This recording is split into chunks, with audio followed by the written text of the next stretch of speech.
1, 2, 3, 4, 5, 6, 7, 8, 9, 10. Yes.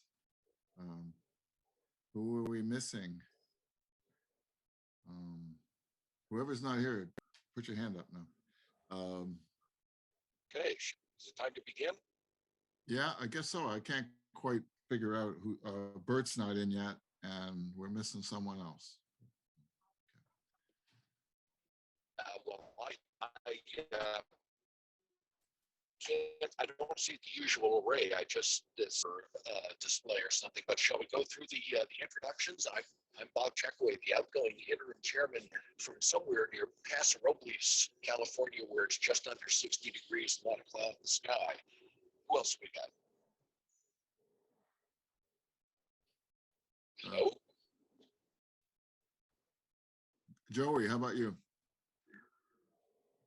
Yeah, Joey Barnes, representing Indian Township, Passamaquoddy Tribe. Thanks. Sarah? Sarah Bedina, State Representative.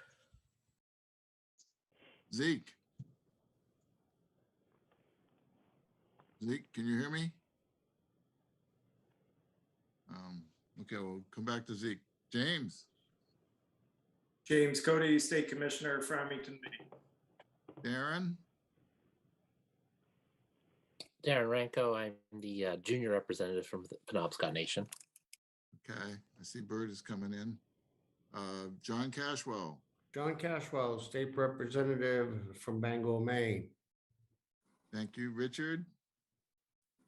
Richard Rosen, State Commissioner, Bucksport, Maine. Thanks. Sandy? Sandy Yarmel, Tribal Commissioner, coming to you live from beautiful downtown snowy Robbinston, Maine. And Bert?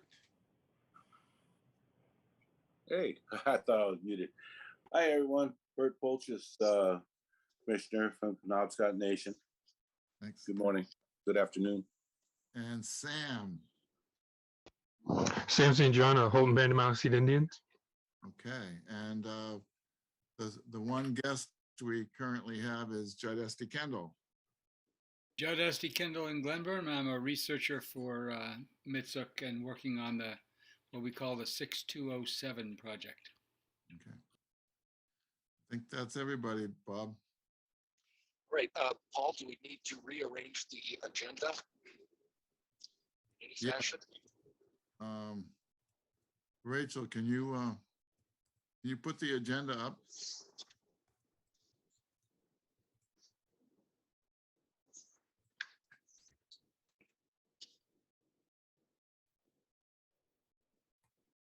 Everybody see that?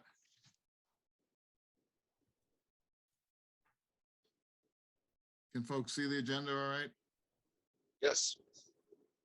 As we go through it, Rachel, I'm seeing that we'll have to scroll on it. It looks like, at least on my screen. But right now we can see the first 6 or so items. So Bob, should I go ahead and suggest a couple of changes? Yeah, please do. Okay.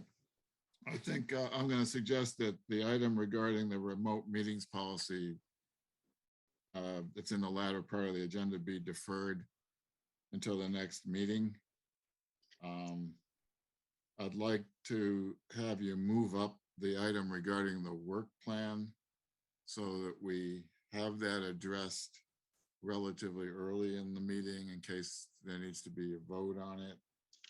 And I would ask that item 7C that deals with the pending legislative matters, that you move that up earlier because Rena Newell was planning to join us, but she can't be on the meeting late. So she was going to be able to address some of the pending legislative matters. Okay, fine with me. Any objections? Hearing and seeing none. Okay. Then I believe the next item on the agenda would be to review. I think we have 3 sets of minutes. Is that correct? I think so. I believe. Yeah. Yeah, you have three different sets of minutes that need approval from September, which was a full meeting, and October, which was a special meeting because of Paul Downing leaving, and the December meeting, which was also a special meeting. In the interest of time, would it be okay to move that all three sets of minutes from September 15th, October 22nd, and December 21st, 2021 be approved as printed? So moved. Excellent idea. Any up? So that was James.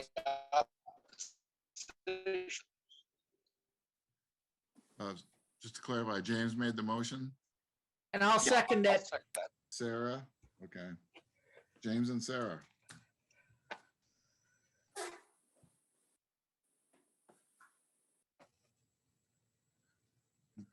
I'm sorry, was there a vote? Anybody want to discuss that? I think we're all set. Those, I was just about to call for it. Those in favor? Aye. Aye. Aye. Any opposition? Okay. Okay, thank you. The next item on the agenda, I don't have a printed copy in front of me, but I believe it would be the financial report and the managing director report, which, were provided. I apologize, they weren't provided sooner, but Rachel and I have both had some things going on that, missing some work, but on the financial report, I'd rely on what's there, just to highlight a couple of things. One, we now have 6 months on the year-to-date report, and it shows that we're, under budget. And I think looking at it, that's attributable to primarily to three things. One, that the project coordinator position wasn't actually filled until September, when Rachel came on board. And of course, with Omicron and Delta, we've continued to be restricted, substantially underspending on commission expenses and also on staff travel and other items that are restricted by COVID. And the third area where we're substantially underspending is on the health reimbursement arrangement. We're well below projected spending on that. And that's it's basically because both Sarah and I have not made, all those claims. I'm sorry, did I say Sarah? I meant Rachel. Rachel's had access to, an alternative insurance plan, and that she really hasn't had much that she could claim. So there haven't been as many claims on that as we would have anticipated. Those are the three primary areas where we're really underspending, and that results in the overall underspending for the first 6 months. Obviously, because Rachel's now on board, that's not a continuing issue. And some of the health reimbursement claims will get made. But as far as the activity that we're all able to engage in and the expenses, it's not looking like that's going to change anytime soon. The other item I wanted to highlight on the financial is just that the audit was done the first week in December. They described it as really non-problematic. They told us we're getting another clean audit report. That'll be the third straight one we've had. They said we'd probably have it by the end of January. We don't quite have it yet. And I just want to give some credit to Pat Maller, because she's done a good job with that. And this year in particular, she had to do extra work because they did it remotely, which meant Sarah had to do a lot of work scanning and with documents that they normally would have just been there, and she just would have been able to pull them out and they would have been able to review them, but she had to send all of that down to the auditors. And so I think she deserves some thanks from the commission for that. So those are the two things I wanted to highlight on the financial report. Any questions about the reports or any other aspect of that? If not, I'd move to approve the financial reports. Second,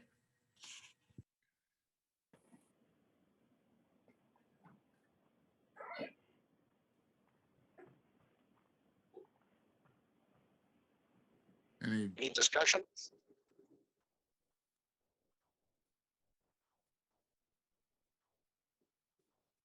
don't see any.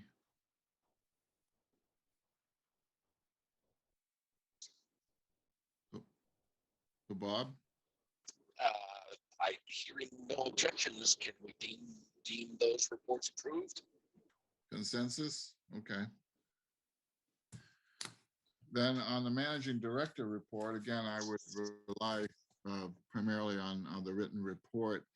I do want to highlight or emphasize a couple of things. One, and I think we'll be addressing it hopefully later in the meeting, but we really need to have a mechanism during the legislative session, which is already ongoing, for us to be able to process and decide on positions the commission may want to take with respect to pending bills, including submitting testimony or other actions that you may want to take regarding particular bills. There are already some bills, circulating that MITSC, I think, is probably going to want to take position on, including specifically the one regarding the Sabayak water problem.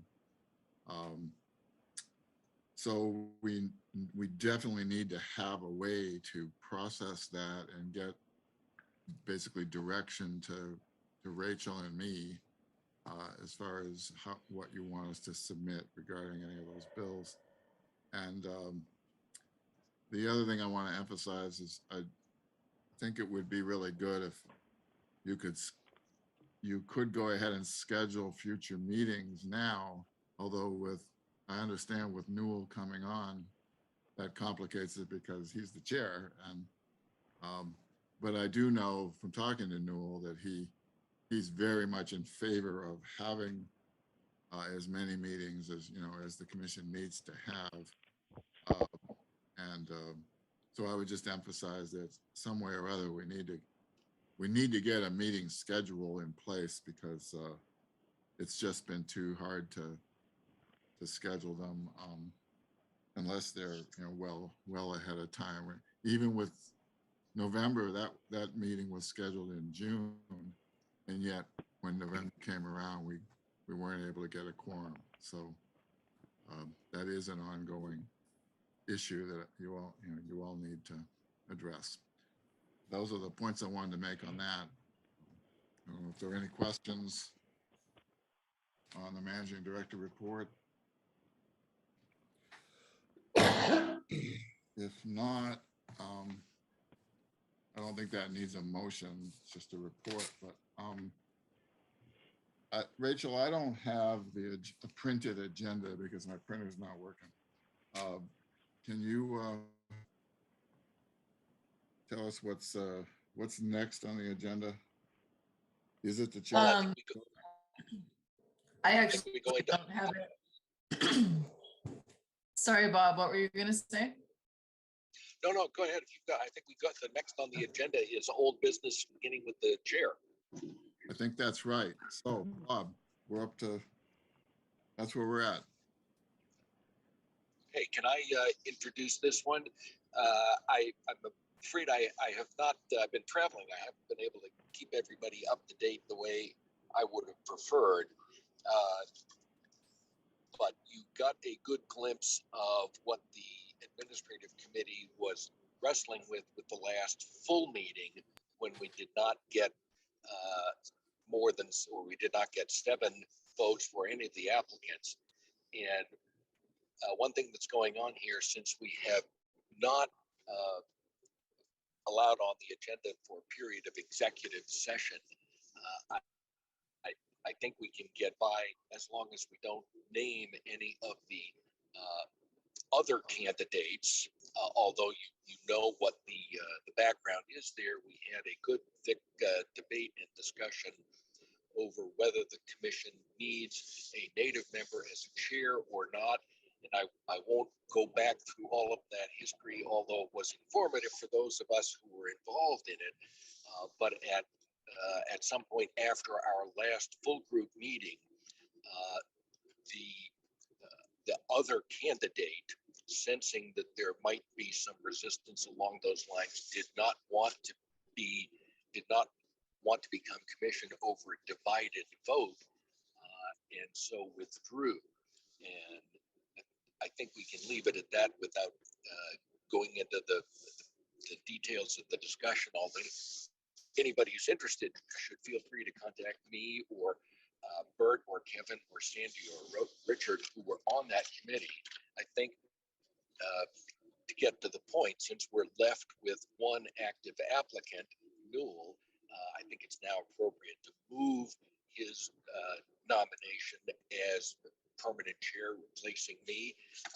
And I will so move. Done. Any seconds or discussions? Second.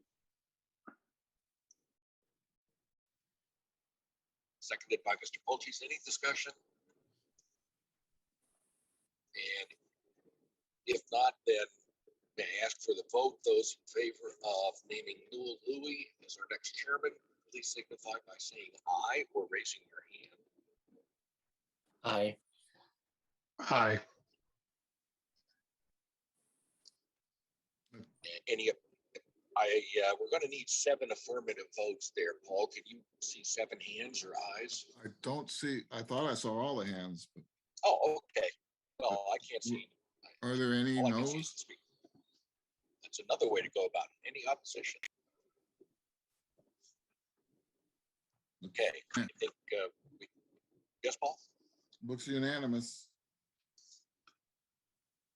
Okay, are we on to the fishing study? Yeah, yeah. If you know what the agenda is, because I'm sorry, I don't have it in front of me. Yep, and so I'm going to ask Well, Judd. the irony is I don't have a printer, so I've had to write it out and transcribe it myself. Okay, then I'm going to call on Judd to give us an update on the 6207 study. Okay, Paul, did you get a chance to send around my email and the draft to everybody? I think the draft got sent. I'm not sure the email actually got sent. Okay, well, let me just go over what I put in the email for a few points. I had planned to have a complete draft finished by the end of 2021, and it's excuse me, nearly finished, but not quite. I'm working on some sections near the end.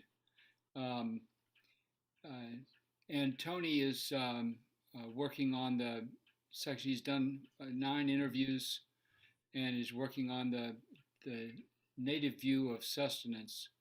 And he's got a lot of good material. I have not seen it yet, but that'll be incorporated. There's a section obviously that's not filled in the current draft where that material will go, and actually will be sprinkled in amongst other sections as well. I would note this was, this is a large project, and although it involves looking at state fish and game policy and its effects on tribal sustenance rights, you can't just look at specific fish and game policy. You end up looking at the history and the policies of the state that have affected fish and game over the last several centuries, as well as just fish and game policies. So I think it runs now to about 60 pages or so. And so I'm glad you all had a chance to read the entire thing by now, but you do have the draft as of a couple of days, as of yesterday.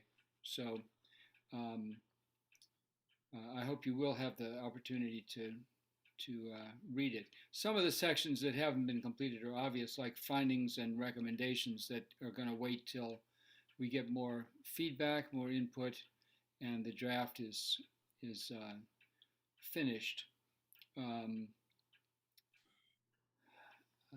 I guess I will answer any questions that anyone might have, or to the best of my ability.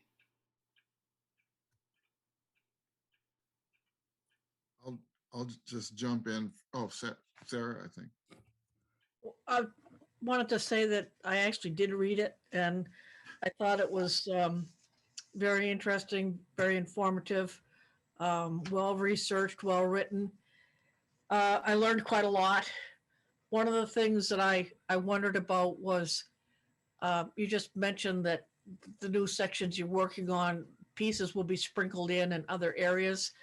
I wondered whether it could be tightened up a little bit by not repeating certain things. I was interested in it, so I did read the whole thing, but and I like the way you had it broken into different sections. It made it easier to read in different pieces, but I thought some things were repetitive, and I was wondering whether it might be more readable if it could be tightened up a little bit. But other than that, I mean, I think the content was great.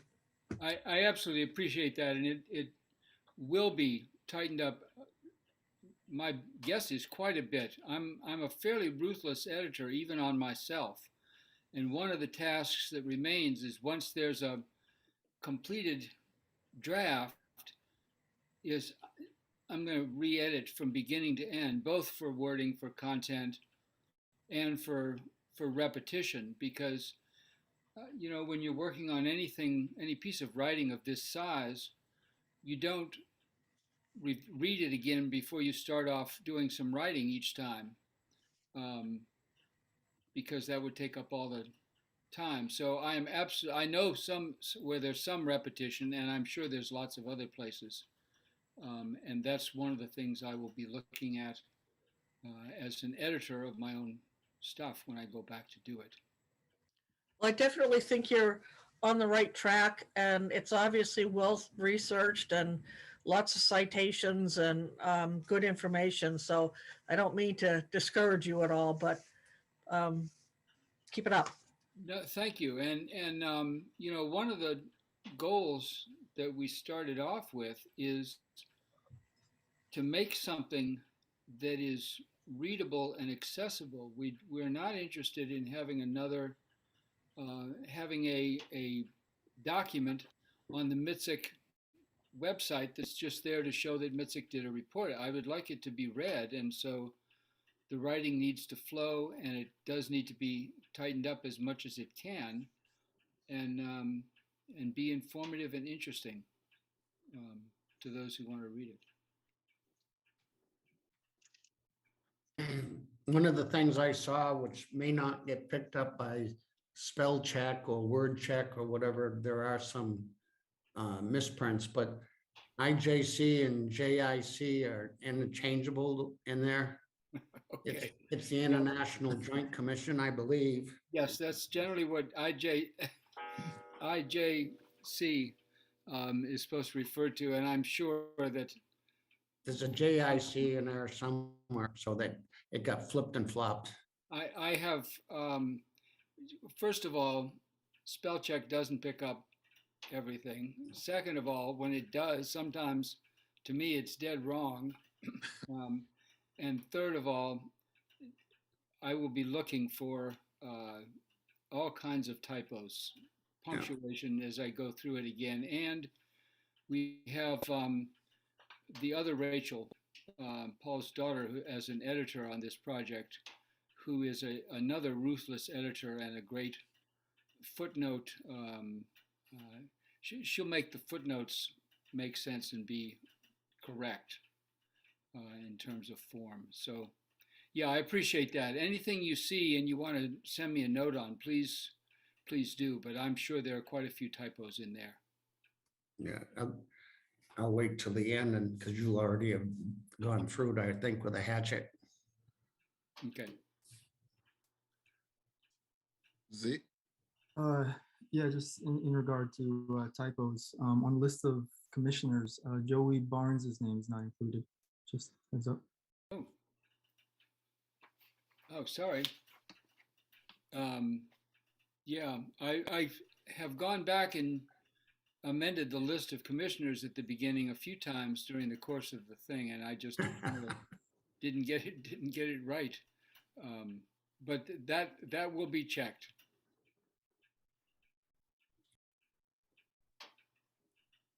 I guess I'll jump in with a question or comment. Judd, when they have the full draft, and I guess, what are the commissioners thinking in terms of, what kind of input, who we might be looking at to take a look at it at that point? For feedback or?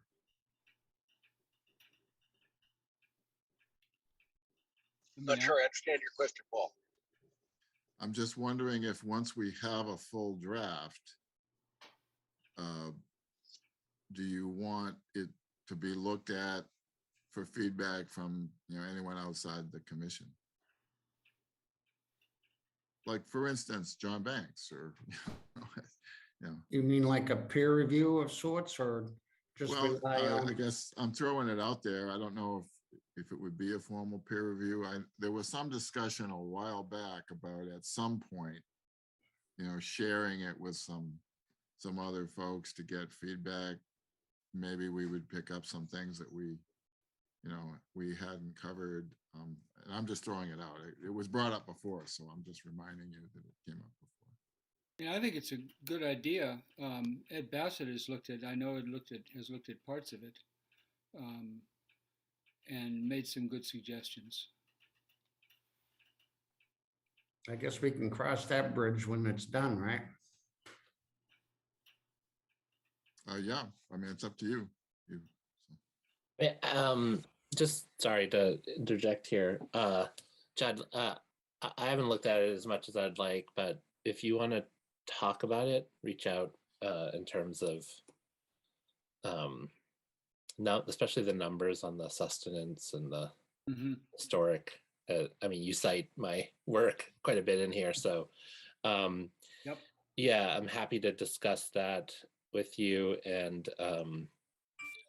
if we need to set up a peer review, I might be able to help if we choose that direction, because we had a really extensive peer review. I mean, of course, it was now 12, 13 years ago for the 2009 sustenance study that is in here quite a bit, but I'd be happy to help with that as well. So overall, you're bringing in all the sort of data points. I haven't thought of any that are sort of out that you haven't brought in.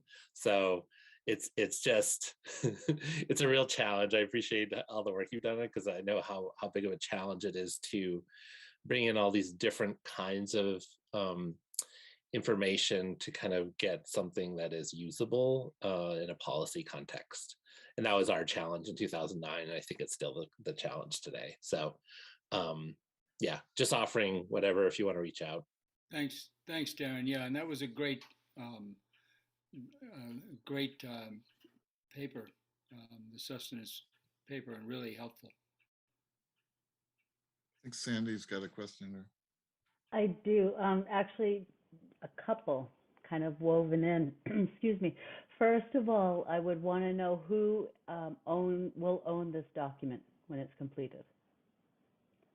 I would assume MITSC, Paul. Yeah, I mean, I think it's been assumed from the very beginning that it would be and continue to be, MITSC's. And what level of ownership will the tribes have with this document? I'm asking the questions because in terms of like publication, these are the kinds of things that you might want to think about, before spreading it out widely. I think that my suggestion would be to kind of go that route and get it as widely put out as possible, but also making sure that the people who are named or involved in the study all have in agreement to have it happen, I guess, yeah. Yeah, I mean, I guess, yeah, that's a good point. Judd, I mean, in terms of like the people that have been interviewed, has that already been anticipated in terms of them? Well, Tony's going to give pseudonyms to the people in the report, and we paid just a small honorarium for people to participate. But yeah, these are questions, Sandy, that I haven't really thought a whole lot about, just in working to try to give birth to the baby, if you will. Right. But I think, and I don't mean to sound critical if that's how it comes across, because I happen to think that this article, when it's ready, could and should be shared widely. I think there's some real indigenous knowledge that other tribes would benefit from. But we need to make sure that when we are taking, and when I said people named, I meant like tribes named. So we should always make sure that if we're going to put something out for publication, that our tribal leaders not only are aware of it, but endorse it. So, sorry. That's what I do for a living, so I apologize. Yes, Sandy, and we pulled that approach in the 2009 study because it was directly commissioned by each of it was Aroostook Band of Micmacs were the lead, but each tribe signed off and endorsed it. So it's this knowledge is critically in that space, and okay. I think that's something Tony's really sensitive to as well. So I don't think I think that's doable, but I think we should be mindful of it now as well. Yeah. So thanks for pointing that out. Thank you. Yeah, thanks, Sandy. I mean, I don't think we've really thought about this up till now. And I mean, I think having it be from the beginning a MITSC project is a different situation. But certainly I think we need to address those questions. And for actually for Sam and Zeke, I'm working right now on a MITSC section, and so I might want to run that by you guys before I finalize that little section.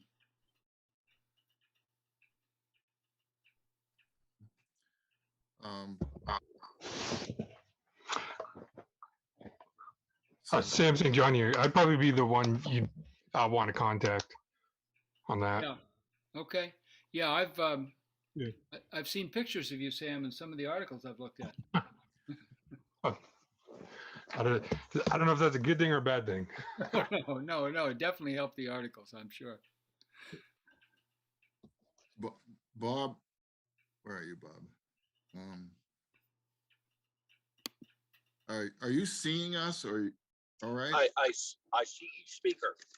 Yeah, I dropped out for just a half a minute there, but I think I was able to follow her. Okay, so I've been jumping in and saying when someone was raising their hand, I didn't want to step on your toes, but No, not at all. You're doing fine.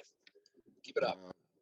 So were there any other comments or questions on the study and Judd's update?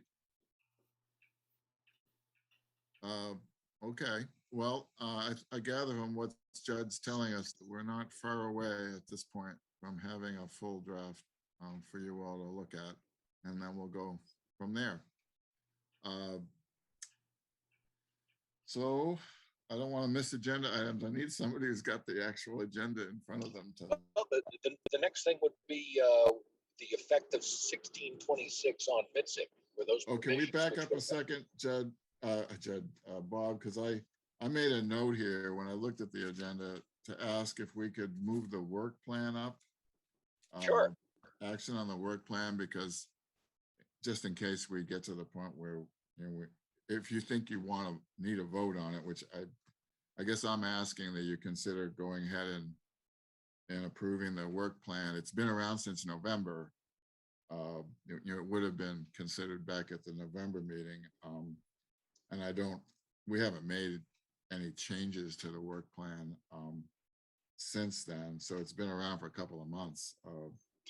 So I guess at this point, I would ask if you all are willing to, okay that work plan. Obviously, it's subject to change anytime the commission wants to change it, but as of now, I'm asking if we can, you'd approve that work plan. Yeah, I don't have it in front of me, but I remember we've been through it a couple of times. Does anybody want to discuss that? Do you want it, would you like to have it up on the screen? No. Let's see if there's discussion first. Any interest? Bert's got his hand up. First of all, I'll go ahead and make a motion to approve it, and then we can have discussion before we vote.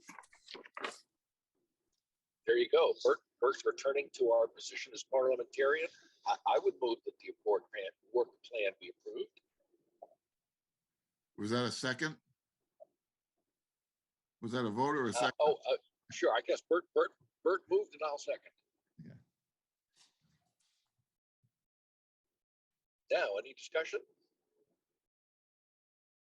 No, it was much ado. I'm not sure that the work plan itself needs a formal vote, but if that's what you're calling for, those in favor signify aye. Aye. Aye. Okay. And I can't tell if everyone voted. Are there any oppositions? Anybody opposing?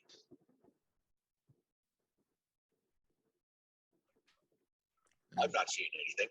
Any abstentions? Okay. I guess that's unanimous then. As of this point, we have a work plan. So go ahead, Bob. You were going to bring up the next, which I think is LD 1626, the provisions that relate specifically to MITSC. Is that right? Yes, and I think you're best able to discuss that. Well, as you may recall, for the November meeting, we had been asked, I think at the September meeting, to prepare a summary which was sent out before the November meeting, talking about those aspects of the pending LD 1626 that relate, either specifically mention MITSC or that, obviously relate to MITSC's role. And Rachel and I prepared a summary, which was sent out with the November meeting and was again sent for this meeting.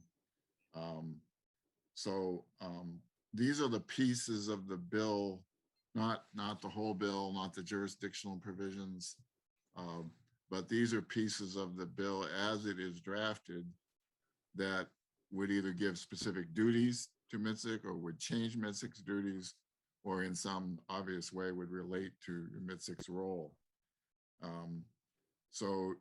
If you've seen that document, you've seen that we highlighted the areas where MITSC is specifically talked about. We also put in some comments after each of those pieces, posed some questions for you all to consider. So I don't know if you're prepared at this point to address that, but I think it, as I said, last fall, apart from the bigger question of what MITSC might still do or not do regarding the overall bill and the jurisdictional structure, it seems that at the very least, MITSC ought to make clear its views, to the legislature, to the tribes, regarding those provisions of that bill that obviously clearly relate to MITSC. So that's what this is about. The big additions in the bill in terms of role of MITSC relate to tribal consultation, to legislative assemblies that would be organized by MITSC, and to the role MITSC would play in what's being described as the bicentennial accord. And frankly, Jamie and I a while back, had a substantial role in drafting that language that regarding all of those things.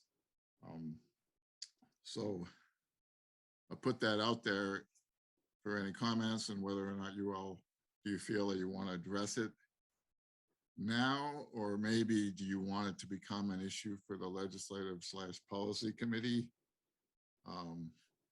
But it's something that that the legislature obviously is back in session, and so there is a time frame that to function in here. Paul, Yeah. I now realize that since I'm limited to speaker view, I'm really disabled from acting as presiding officer and calling on people. So I'll have to duck after this.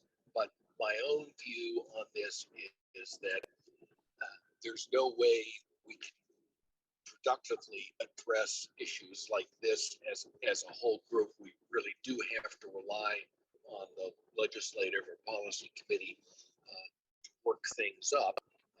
Let's see if everybody remembers who's on that. That's Darren, James, me, and Zeke. Is that the legislative policy? Everybody's waking up now. I would suggest that group peel off separately to absorb all of the pending legislation, report back to the group. But that one editorial comment I have on the provisions that Paul and Rachel have summarized is, yeah, we can either take the broad approach of speaking to the legislature on the merits of the entire bill, or we can just keep mum and offer them no help at all. I think the middle path would be to respond to those parts which would at least touch on MITSC's function. But with that, I'll turn it back to you, Paul, on the tag team here. You can call on people. Well, anyone else with a comment right now? I'm thinking that Bob's comment was essentially a motion to refer this to the legislative/policy committee. And I assume that would mean for. Yes, good idea. Sarah's got a comment. I think that's a very good idea because as I look through this, it's not the type of thing that a full committee really can wade through in any reasonable amount of time. And I think that, like, for example, the first question is whether the tribes should provide information and updates to the governor, or the governor should request them from the tribes. That's the kind of thing that this committee doesn't need to discuss, but the policy committee could do it. And I think it needs to be done in a timely manner so that if there are some suggestions for changes to the legislation, they would, they'd be available for this legislature. I also believe that MITSC should focus on the parts of the legislation that affect MITSC and leave the discussion about the merits of the legislation in general to individuals and other organizations, not necessarily MITSC. I think we ought to focus on what affects us. Is that a second to the motion? It is. Okay. You have a motion and seconded, Bob. And those in favor of this motion signify by raising your hand or saying aye. Aye. Aye. And any opposed? I don't see Any any. abstentions? Paul, again, I'm going to have to count on you, but that Okay. sounded like. Looks unanimous. Okay. Okay. What's next?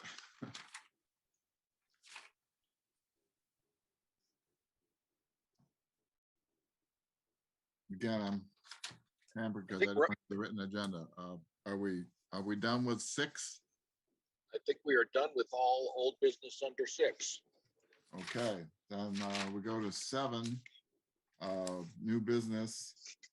And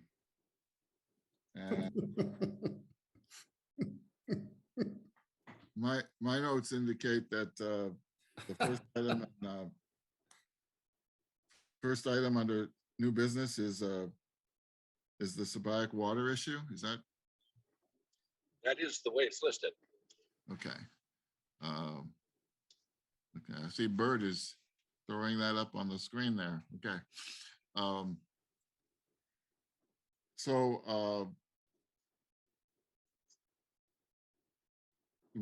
We're going to have, we're moving along a lot faster than we normally do, actually. Because we were going to have Corey Hinton talking about Sabayak water at 3:00. And that was something that I had wanted to address when you were talking about the agenda, was to have that switched so that Corey could provide that as part of his update, because that was my understanding from the email. Yeah, and that was the plan, is to have that done by Corey when he joins us at 3. So we could, at the rate we're going though, I don't know, the meeting is going to extend till 3. So Who's got his phone? Who's got his phone number? Give him a call. he's not available until 3. We already know that. You know that? Yeah, he's got another meeting going on until then. Do you want to recess until then and reconnect then? Yeah, I mean, frankly, I didn't anticipate that we'd be at this point. I thought there'd be considerably more discussion on some of the earlier items. And as you all know, we're usually hard pressed to get through everything in 3 hours, much less, an hour. Sarah's got a question. Could we continue with the rest of the items, and then you can and then you can recess until 3? I've got to drop off at 3 for another call, so I'd like to participate in the rest if I could. Yeah, Bert, did you have a comment or question? Actually, that's what I was going to suggest, was that we have a couple other things on here that we can probably take care of, and then we go to recess. And now we pick it right back up when Corey. Yeah, I had anticipated that Rena was going to be on the call and would be talking about, legislation that's pending. And something must have come up that she wasn't able to get on. But I was going to, in conjunction with her, I was going to mention a couple of things, and I'm going to go ahead and do that.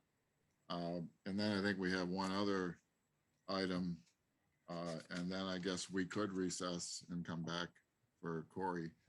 But on the legislation, Rachel and I have both been trying to keep up with bills that are being put in. Of course, we have bills that were carried over from last year, and the biggie, of course, being LD 1626. And that hasn't been scheduled for a public hearing yet. They had a sort of a abbreviated public hearing process last May, but then it was going to be carried over, so now Arena's coming in now. Okay.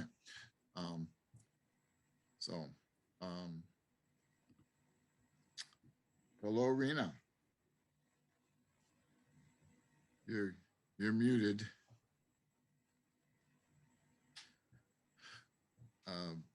Well, good timing, Rena. Yes, let me, I'm listening. I was listening in, but let me get out of the YouTube link, Paul. Yeah, you should get that off, because we've had problems with that before when somebody was doing both. Okay, I was able to get off. Yeah. So you heard what we were saying then? Yeah, you were potentially going into a recess, but you wanted to do a couple other things before then. Good afternoon, everyone. It's good to see you all. Couple of faces in this forum. So I think everybody knows Rena. So Rena, I was just starting to talk about, I was going to fill in for you and talk about some bills, but as long as you're here, I was hoping you could talk about bills that we know about, which is 906, which was your bill from last year regarding Sabayak water, which I think Corey will also be discussing. And then there's 907, which deals with creating a commission concerning returning public lands to the tribes. And we're aware of LD 1911 that deals with the sludge problem from landfills, particularly the Juniper Ridge landfill in Old I Town. believe there was a public hearing on that. So anyway, why don't you go ahead and address what you want to address in terms of pending bills? Yeah. Well, I was unable to print our working master spreadsheet. I'm having printer issues here, but I was able to just write a few down that were carried over. So what's coming up is LD 1921. No, I'm sorry. Yes, LD 1921 scheduled for public hearing on Tuesday, February 1st at 11 a.m. And what this is a governor's bill that would convey an additional 1 acre parcel of land in Metabems. And that is following up with the bill that we saw last year, LD 1560. So this is in addition to the 3 acres. There'll be 1 additional acre proposed to be conveyed to the Passamaquoddy tribe. Another bill that we're particularly interested in watching is LD 272, and that's represented. This is a carryover bill, and this is Representative Toole. As it is listed on my spreadsheet, it is a carryover bill. Again, I wasn't able to print that. LD 272 by Representative Toole out of Machias, and that's calling for a proposal to separate the prosecutorial districts in Down East Maine. Not quite sure where that's at right now. Another one I think that's on the table that we're watching is LD 1352. Not really sure if anybody else has any information in regards to this one. That's sponsored by Senator Lucchini. However, that's the sports betting bill, and he has resigned his position. So I'm not sure where that bill is at.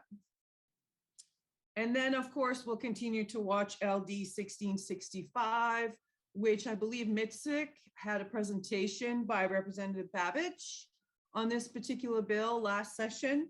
And that's an act to amend an act to implement the Maine Indian Claims settlement concerning land acquisition and criminal jurisdiction. Paul, am I correct? Representative Babich did present to the commission. That's correct. Spring, I think. And then, of course, there's LD 1626, which is the larger bill. And right now, what I can say is it potentially may be scheduled for the 3rd week in February. February 17th or 18th or something like that. Of course, it has not been scheduled, so 16th and 17th. It could be February 16th or 17th, but we'll see what comes out as far as a notice of public hearing on that one. And then, Paul, what were you talking about? Some other bills? Well, I mentioned what's 906, which is your bill, which I think is in the process of being fleshed out in terms of the specific language. Yeah, why don't we just wait for Corey on that one? Okay. And I had also, Rachel and I had noticed LD 907, which would create the commission regarding the return of state lands to the tribes, lands of special significance to the tribes. Okay, I'm caught up with you now, Paul. I believe, is that Representative Collins's bill? Yes. Okay. So I was wondering what you could tell us about that. I know nothing at this point as to the status of that bill and where it's at, or whether or not it's been scheduled yet. But Paul, let me see if I can get into the spreadsheet while I'm talking to you, since I couldn't print it. Hold on a second. Right here. Okay.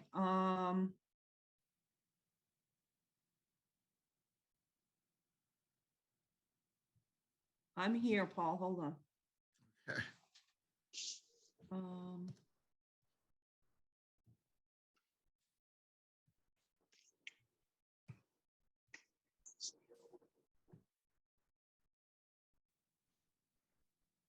Okay, I think here's another bill that I can't tell you anything about 907 other than what I just did, but I think there's another bill here. There's actually a couple bills, if I'm reading this correctly. LD 203, an act to increase funding for the St. Croix International Waterway Commission by Senator Moore. It states here that it was carried over because there was an appropriation on that. And then we have LD 910, which is an act to amend the general assistance laws governing reimbursement. It's showing here that that was carried over. Okay. I'm not giving you the wrong sessions. Well, those numbers make sense in terms of carryovers. So, yeah, it's hard to read this spreadsheet without printing it in front of me, but that is all that I have listed right now. We actually don't even have Representative Collins' bill on this list, so I'll send something back and ask that it be added to the spreadsheet list. okay. Which one is Collins' bill? Sounds like LD 907. LD 907, I sent it around, I think maybe a week ago. When I first saw it, I sent you all a copy of it. It would create a new commission that would address returning state public lands, I gather, to the tribes, lands that have special significance to the tribes. I don't know the genesis of the bill. Somebody brought it to my attention. So I don't know where the bill, came from as such. I don't know if anyone on the commission maybe knows more about it. Any of the tribal commissioners maybe. But as I've just read the text of the bill, and it would have a membership made up of I think there's 7 members. One's from the Bureau of Public Lands, one from IF&W, one from Marine Resources, I think. And then 4 tribal representatives who would be, appointed to the commission by their tribes.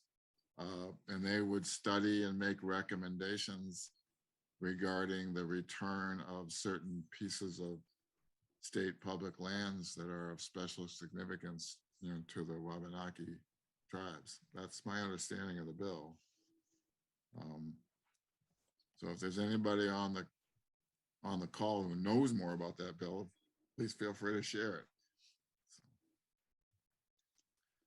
if not, I'll be following up, just Rachel and I will follow up to, learn more about it and make sure we are aware when it would, be up for a hearing. And so I think the important thing from the standpoint of the commission is that this is a bill that would create a different commission. It's not replacing MITSC, but it's a different issue, but it does create a separate commission that would be from state and tribal members that would be addressing that particular issue. Oh, that particular bill that you're talking about, I'm trying to find that number. But that was approved by the Legislative Council presented by Representative Collins. But I'm trying to find, I just did a summary of LD 907. Yeah, that's the one, 907. I'm not matching it up. I think it has two different numbers. Okay, like a LR, John? LD something or other and a HS 907. So yeah, I believe it's emergency, so it goes into effect. I sent the bill around last week. So Huh? Oh, okay. Copy of it.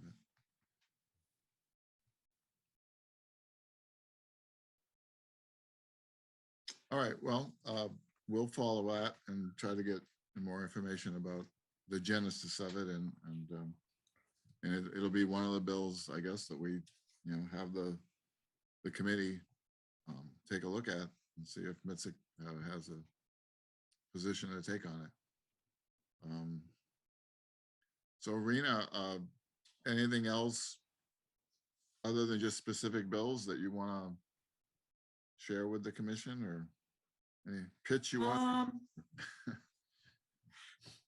There was a bill that went and was heard fairly quickly through Health and Human Services, and that was just changing it was heard in record time, and the public hearing was a department bill.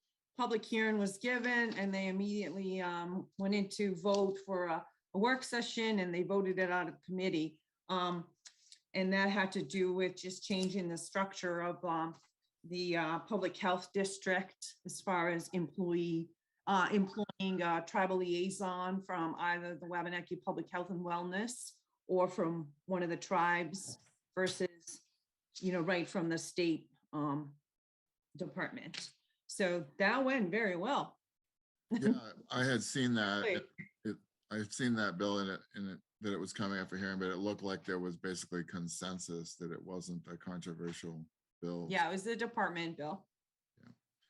Yeah, so that's all I have right now, but I'll jump on. I mean, if Corey can jump on sooner than 3 o'clock, but I'll jump back on at 3. Yeah, I don't think we have the option of getting Corey before 3. So, all right. Well, thanks, Rena. Thank you, Rena. Any questions for me? Yeah. Any commissioners have any questions for Rena? Rena, this is Darren, your friend Darren. Yes, of course. So that the land bill by Ben Collins is, I think, and then you had actually connected me to. I talked to him a little bit about it. Yes. It's coming out of that same energy that that was coming out of some of the racial justice and land access, which was a study bill from last year, that there's a study being completed now. I don't know if you remember that bill, and that had, it wasn't just tribal, right? It was other, it was a sort of access to lands by people of color, tribal people, kind of, that there was a study that was commissioned. It was like a, and Representative Talbot Ross had that bill. And I think, an offshoot of that was, what is, and Paul knows this too, I don't know if some of the other federal Indian law people, I think the idea was to look at it akin to some of the federal law where, quote unquote, access federal lands are available to tribal claims. And I think it's kind of a mix between those two energies, which is, and recognizing that a number of us are also involved in, as you know, on the Wabanaki Commission on Land and Stewardship, sort of land return efforts. So it's kind of cutting across some of the issues that are live issues. And I think, as always, Representative Collins is, pushing the envelope on some of this work. So I think it comes out of those energy points, if that makes sense to anyone that's following what I'm saying. Yeah. So, Rena, anything, does that sound right? Yes, it does. And now I recall kind of directing that conversation your way. Yes, and John Caswell just posted 1907. Yeah. 1907. I was misstating the number. Thanks, John, for getting that right. And I looked at some language and I made some suggestions from him on that. And one of the things, and this actually goes back to something that Sandy said before she went off related to the study, is that I just thought it mentions sacred places, I think, in the initial language. And I tried to make sure that there might be language to protect Indigenous knowledge, if that comes up, if at all practical and legal. So that was my other thing. Looks like Bert has something. Yeah, Bert. Yeah, thank you.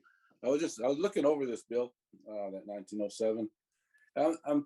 And what's come to my mind is the fact that, whatever happens with this, somewhere along the line, it's going to affect some of the jurisdiction of MITSC. So I'm wondering if there's going to be something that's going to be, a way for MITSC to be present or at the table, whichever the case may be. Because, you're talking about, some of the waterways, some of, as well. So, I'm just wondering. Yeah, if I could follow up on Bert's comment, in my email last week, I think it was last week, I sent that around.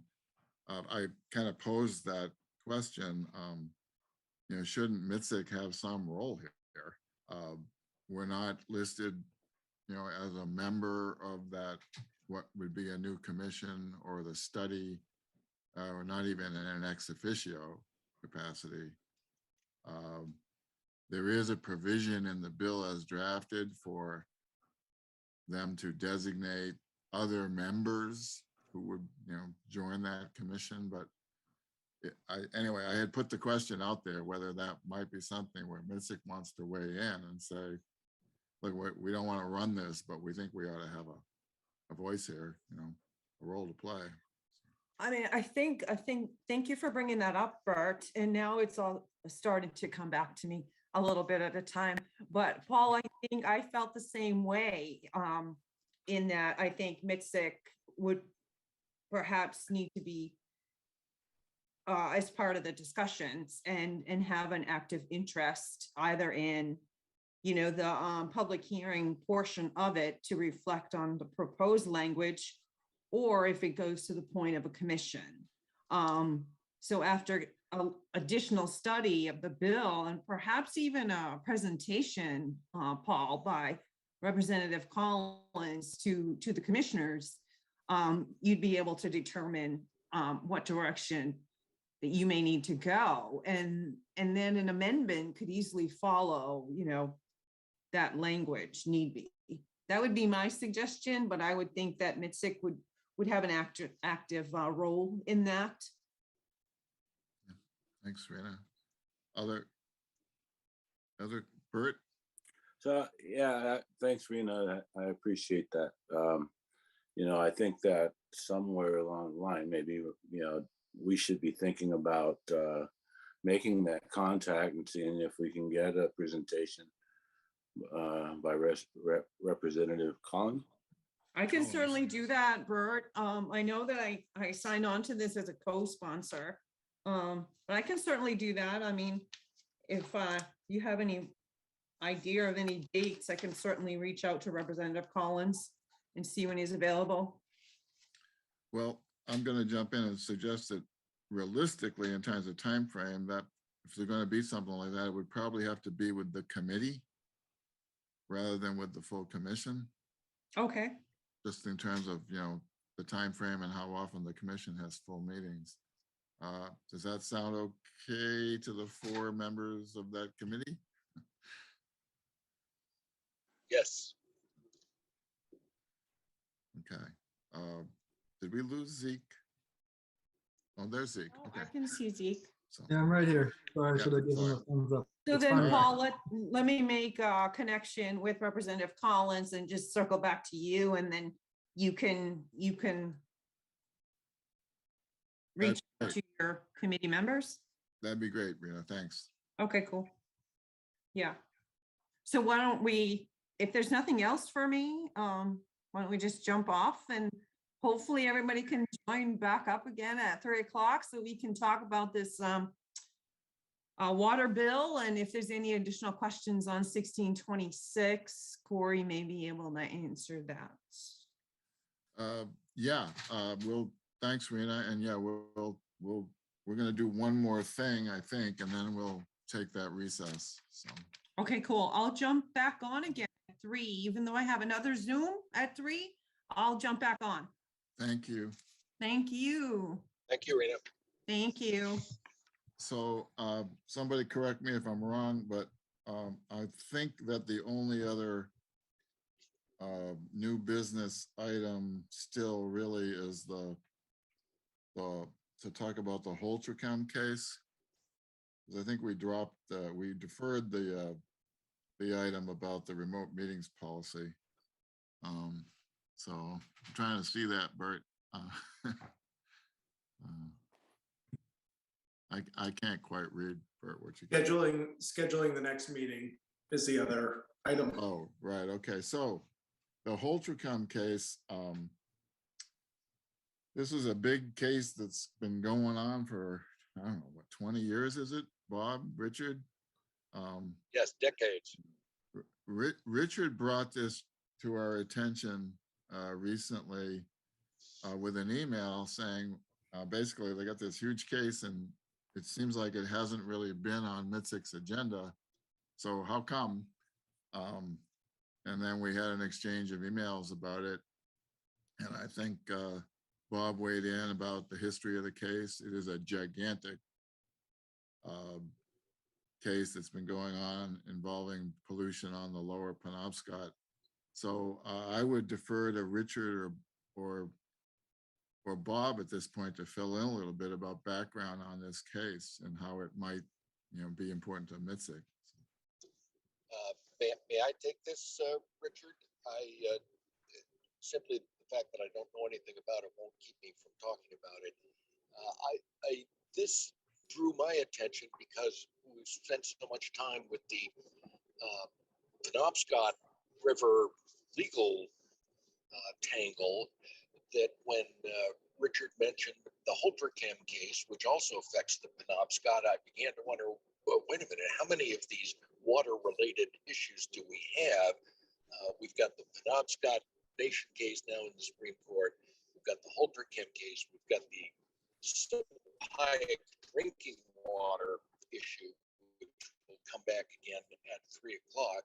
Just so I can sort of finish the paragraph, Holtracom is the name of an operator of a site in the lower Penobscot. It was also owned at one point by Mallinckrodt, which is the publicly traded company more of you may have heard of than Holtracom. I can't remember what they made, but this is an action under RCRA, the Resource Conservation and something or other Recovery Act, which is sort of a law unto itself. It allows the EPA or certain classes of citizens to file in federal court an action requiring remediation of certain kinds of pollution. And the idea, as I understand it, is for the court to oversee all the engineering and other administrative research studies that are required to assess a polluted site or source problem, and then make arrangements for all responsible parties, anybody who ever owned the property or discharged, to pay enough to fund the remediation. As I understand it, it's taken most of the last 20 years to get all of the engineering studies. They're particularly concerned with mercury, which is an accumulating or aggregating toxin. In other words, as animals up the food chain consume the smaller animals, it continues to blossom the mercury level until it decides that it gets up to what would be a fish edible for suitable for human consumption. The mercury has been concentrated to the point where that's why we get these warnings: don't have more than 6 fish meals a year from this or that body of water. The case having been pending now for 20 years, seems to be reaching its climax, at which all of the researchers agree on the general procedure for remediation, and the responsible parties are about to deposit I can't remember if it's 20 million or 120 million, a huge amount required to do all kinds of things to bury sites that are leaching mercury and to continue to restore the lower Penobscot to its original condition. I was, as Richard was, I was just surprised that this has been going on for all these years. It never crossed our table. I don't know that we need to do anything about it. Unlike so many other cases, this is not one where anybody who has a stake is required to be involved. The only necessary parties are those who are going to be expected to pay. And in this case, instead of being brought by the EPA, it is brought by a couple of environmental organizations which are allowed to substitute for EPA and spend their own money to hire their own lawyers, which they've been doing for the last 20 years. But to sum up, I don't know that we need to do anything about it. I just wanted to be aware of it. I was curious about it. And I just want to keep sort of my own list of all the different water problems that affect the tribes in the state, whether ownership like the Penobscot River, or contamination like Ultrachem, or drinking water like Sabaya. That's what I can tell you about Ultrachem. Richard, did you want to add anything to that? That was a very good summary in terms of Bob outlining some of the history and where it stands now. I think that the thing that was curious to me was that it just never came up as an information piece before MITSC, that we bring a lot of subjects to the table just for purposes of sharing information or awareness, or have a presentation or some other tangential connection, where we've made it clear we don't have a role and we're not expected to really do anything. And it just seemed, with all of the time and effort that has gone into the case related to the Penobscot Nation and the Penobscot River we were involved in terms with the filing of the brief, that we never referenced this case, just in terms of information. So as Bob said, it's been going on for over 20 years. It looks as though there's finally a conclusion. I think the settlement potentially is in the $268 million range.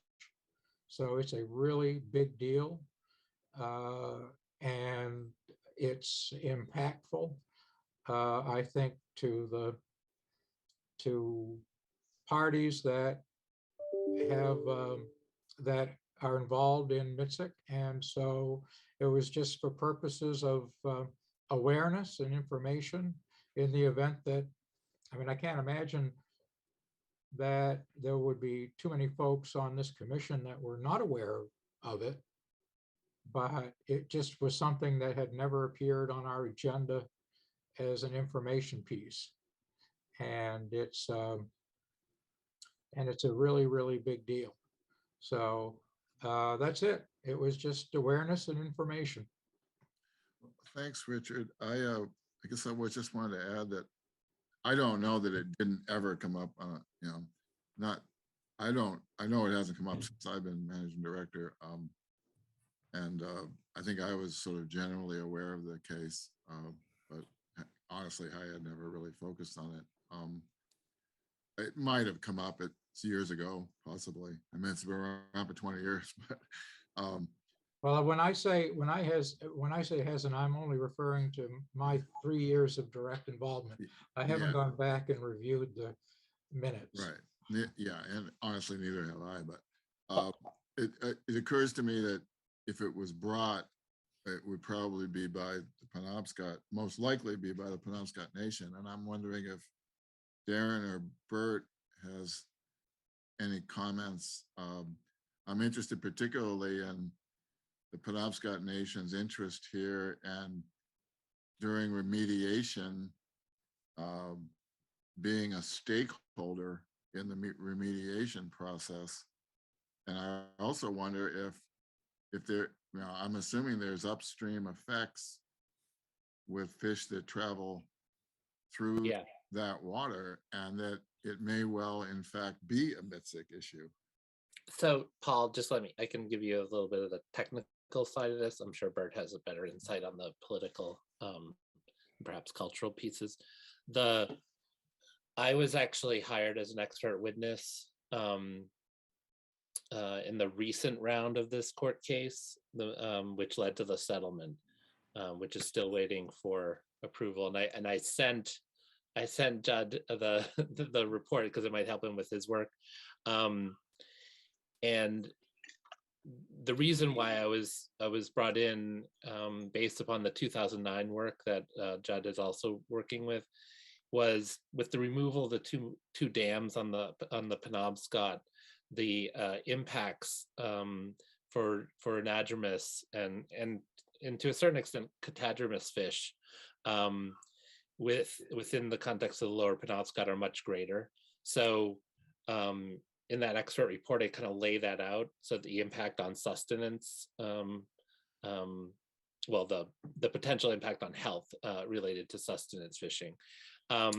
So I think there is, and when in the context of that being in that expert report, I mean, this was very much an aside, but with the lawyers, because I'm always mindful of this, I did ask about sort of the contours of this remediation monitoring and the role that Penobscot Nation has and all that. So, it's clearly not contemplated. Dan Kuznier's correspondence kind of, obviously the Penobscot Nation Natural Resource Department has a real interest in being as involved as possible because it will impact tribal health and well-being. And part of it is, and the people who've already mentioned, who already talked about it, the remediation work, which will be ordered and engineered and all that, will have these really potentially dramatic impacts on fish passage up and down the lower Penobscot. So anyway, just putting that out there. Yeah, thanks. And Bert? Tell you the truth, I didn't know too much about this at all. I mean, other than hearing about certain things that are going on downriver, knowing that anything that happens down there when it comes to our sea-run fish that come up that we rely on, it will have an impact. It has had an impact in the past, but I can't honestly say that I had too much knowledge of this particular case. So hopefully, I do think that this commission does need to keep abreast of anything else that's going on with it. If there's something that we as a commission may be able to put forth, that can help in whatever way we can, I think it would be important to do so. I'm wondering, to get kind of technical or specific, well, let me ask the two Penobscot representatives, is there any territory bordering the lower Penobscot? Tribal territory that's actually bordering the Penobscot below Old Town? Do either of you know? Currently, Yeah, I mean, traditional territory, yes, of course, but yeah, sure. no, there isn't. Okay. But in terms of the territory lands bordering the river upstream, there are fish traveling through this mercury laden water, right? Correct. Yeah, and quite honestly, and this was the nature of why I was brought in as an expert. It was the impact is more significant now with the two dams removed because there's more fish returning and passing through there up into tribal waters. Right. So that's including things like stripers and alewives, right? That are people are consuming and they're already engaging with. So. And where I'm going with that is that would also mean MITSC waters. Exactly. Waters upstream that, well, obviously we haven't enacted regulations specifically on the river for all the reasons that have been talked about in the amicus briefs, but MITSC does regulate some of the territorial waters. And I'm thinking those are affected by this. So it's my sense is that MITSC literally has an interest in this. And if there's going to be like a group of stakeholders who have a voice with regarding remediation, it seems to me that MITSC could not only support the nation having that voice, but might also want to push to have its own voice with respect to the remediation process. I agree. Absolutely. Yeah. I mean, obviously I did the expert report before I was the commissioner. So, but it's clearly, impactful. So I think that's something we'll need to, follow up with. Because it does seem that potentially there's actually, it may go beyond just keeping track of it or being informed about it. It may be that we literally have a particular MITSC interest in participating somehow in the remediation phase of this. Paul, I can poke around and see if there will be a remediation stage or something where parties may be heard. In fact, I think there will be one as a matter of law before the judge can order the whole package closed, but I'll look into that. Yeah, okay. Then I think we'll keep that on the agenda and on the list for Rachel and I to follow up with. And I think it's a Natural Resources Committee, issue. So we probably, communicate with the Natural Resources Committee about that. So are there any other comments on that?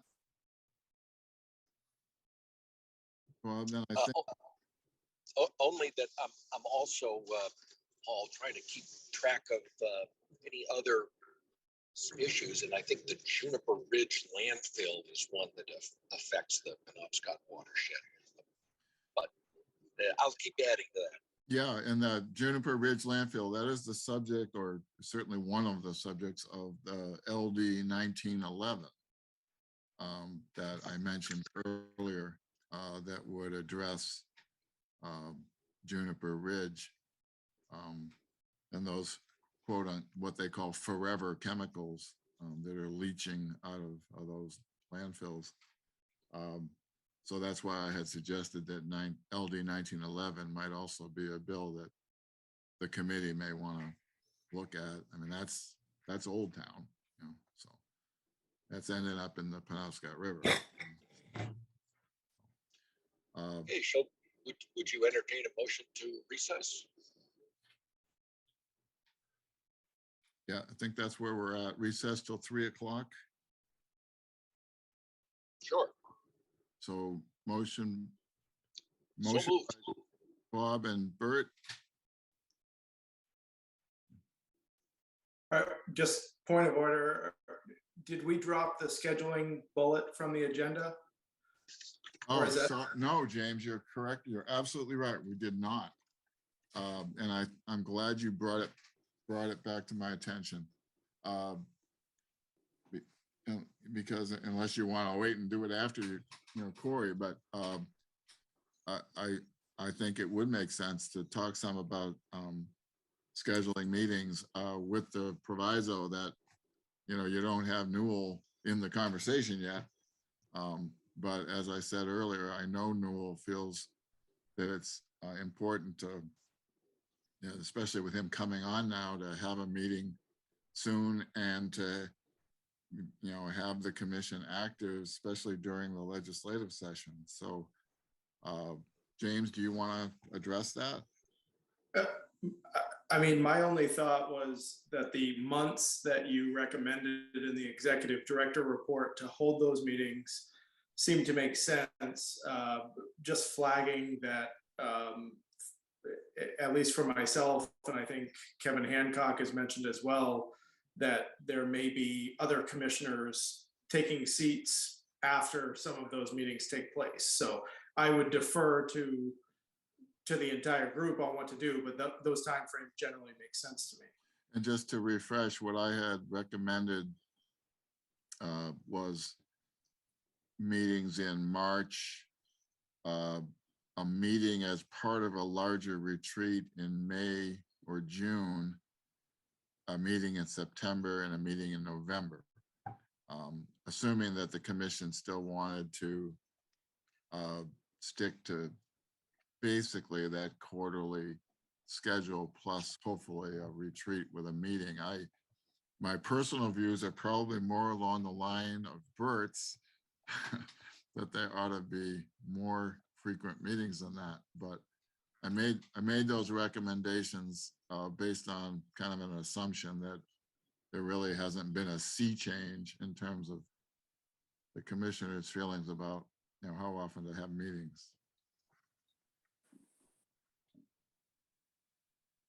So, other thoughts about scheduling meetings for the year? Bert? I think at this particular point, maybe we can focus on scheduling the next meeting. And maybe at that point, when we have our chair seated, we can address the rest of the year, the rest of the meetings. That's my suggestion. Okay. I would agree with that. Just so that everybody's clear here, I was asked to re-enlist and I chose not to. So we're also going to be crossing the Rubicon here between, I think five of us that were appointed all at once. And I'm just saying, I don't plan to re-up. Others may not be, and that may affect your meeting schedule too, just due to quorums, etc. So I agree with a Bert is we'll have that discussion in a meeting. We'll know a lot more by then, I'm sure. Yeah, to follow up on John's comment, I mean, that does raise the issue of this other very large issue that commission is going to be confronting, is the expiration of all of the state terms. I think that includes Sarah's as well this year. Sarah, I think you're serving the balance of a term, right? Correct. Mike's term. So we've got, the commission faces a large issue there because the legislature won't be around when those when those terms expire. And you need not only the governor, but the legislature to get state members appointed to the commission. I don't know if Bob, you want to mention anything on this right now. We didn't put it on the agenda for today, but it's looming out there as a large problem potentially. It should maybe on the next meeting schedule, we can deal with that. Well, okay. The recommendation I had made was to have a meeting in March. Because, Newell may weigh in and say he wants a meeting sooner than that. So, Bert.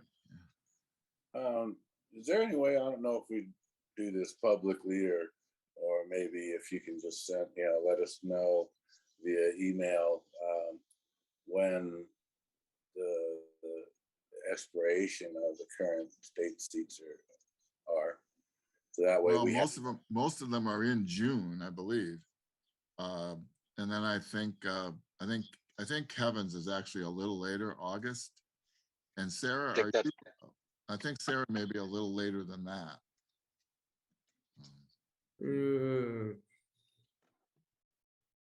Sarah, I think Sarah expires the same time as the majority of us. It was that 1 or 2 week time period that whenever Richard was chosen, and who else? Well, she replaced Mike, so. Yeah, Mike was appointed at the same time as Rosen, I believe. Okay. Well, then it may be that everybody except Kevin comes up in June. That may be I so. think that's right, Paul. I actually recently looked at it and I think Sarah is later for some reason. Which probably is a mistake, but I don't think we want to fix it. Because I think John's probably right that Mike was probably appointed with the group earlier, but. I would also just flag that procedurally, I think it would be common practice for the governor to nominate new appointees during this session. I don't think anything prohibits her or the legislature from confirming new commissioners before they adjourn later this spring. So meaning that they would spring into life upon the expiration of the current commissioners? I believe that's how the process would work, yeah. Oh, okay. I wasn't aware that that was even an option. I think that is an option. And the other thing that often happens is when new people aren't appointed, at the people that are currently serving have the choice to end at the end of their term or to continue to serve until a successor is found. I've been serving on one group now for 2.5 years because my successor has not been named. And I'm about ready to quit. Yeah, actually, some MITSC commissioners have done that. Yeah. The most recent was Roy Partridge, who served for a long time, I think. Waiting for someone else to be named. We got to clear all those questions up and talk about it at the next meeting. But the commissioners continuing past their term won't solve the issue of commissioners who really want to be, done with their service on the commission. So, but yeah, this stuff, I guess, I'm going to explore that option of having the governor actually have them in the waiting room. I wasn't aware that that was even a possibility. So, thanks, John. If it was John, I think who brought that up.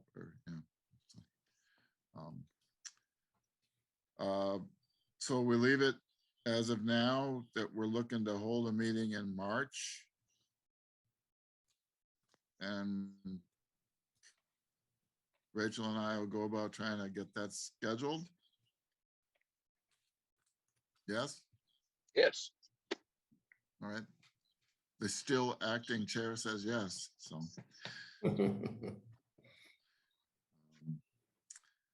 All right. We do have a motion and a second to go into recess. So we now have, it'll be till 3 o'clock. So, and the motion is to take an 18-minute recess. We'll keep the stream on. So, we're not going to turn off the public stream. So don't do anything crazy unless you're muted. So, Can I ask you to think about one thing regarding the minutes of the meeting when we're streaming like this? There's basically the members and staff, but we never make a list and identify who else is present in the meeting, which only whoever's running the streaming system would know. I think that should be a part of the minutes. Commissioners present and whoever else is watching the program. yeah, you mean the folks who are on the YouTube? I assume there's people there. I mean, Yeah, the representative was. we can ask, well, she came into the Zoom. Yeah, but she came in because she knew we were on a subject that was her. I'll ask Dylan, our IT guy, about, if we can actually identify, who's joining the stream. And just as a list in the minutes, just like our name is present in the minutes as a quorum. Yeah, I'll look into that. Or actually, Rachel, I think Rachel will look into that. Well, Rachel, you're gonna be the executive director before long here. Okay, well, I guess you guys are ready to vote to go into recess. It'll now be a 17-minute recess. Thank you. Aye. Okay, Bob? So we'll have, Sounds like a pass. Okay, we're in recess till 3. See you then. Thanks.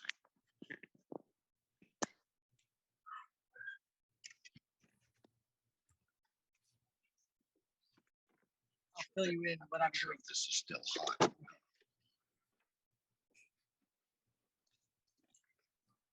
How I would need this. I'll just be quiet, okay?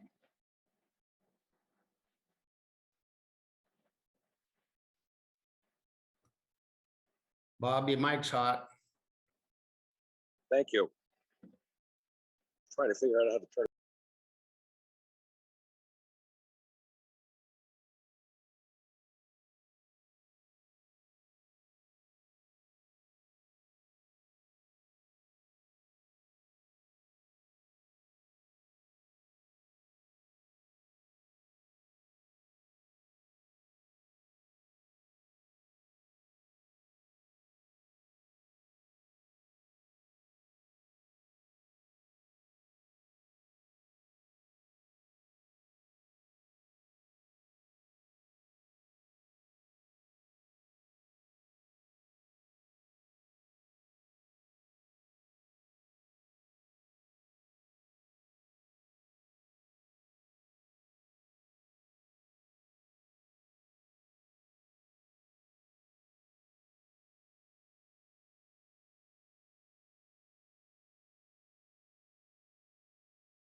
recorded.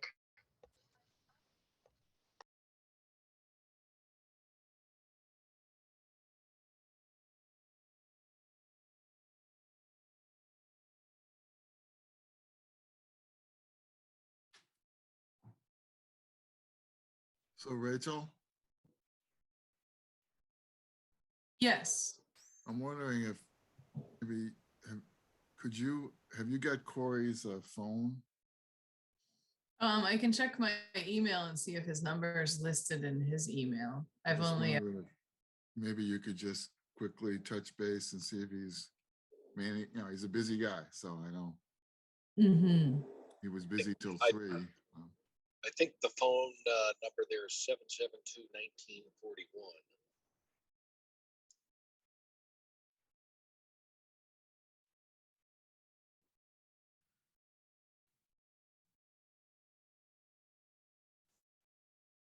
Can you say that one more time? Yeah, 772-1941.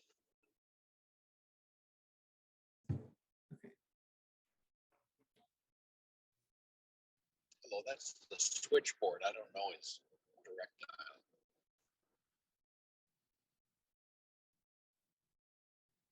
Would pause you here, see if it- Bob, it's, Yes, it is 3:01. We don't have Corey yet, but guess it's time to come out of our recess. yes.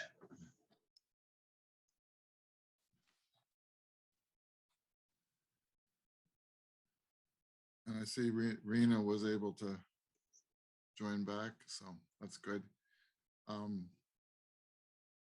But I guess we're just kind of, unless there's anything anybody wants to pick up on from the earlier part of the meeting, we're just kind of chilling here until we see if Corey is able to join us.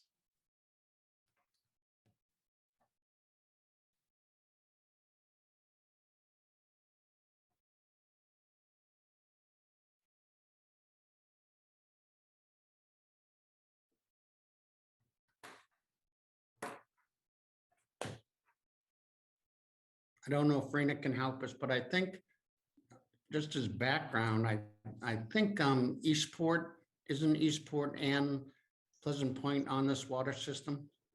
Yes. And it's managed by a group of 3, if there's Corey. The water district? Yeah, Yeah, we're getting Corey. We have Corey Hinton. Hello, everybody. Hey, Corey. Thanks for having me. Hello, Corey. So Corey, we had surprisingly completed the rest of our agenda, and then briefly recessed, knowing that you couldn't join us till now. So the remaining item is to have you talk with us about the Sabayak water situation, the bill that it's 906, right? I believe, and anything else you feel you can share about legislative developments, we'd really appreciate it. Paul. Thanks everybody for having me. I have a slide deck which I can share. Start the slideshow and pull it up 1 sec.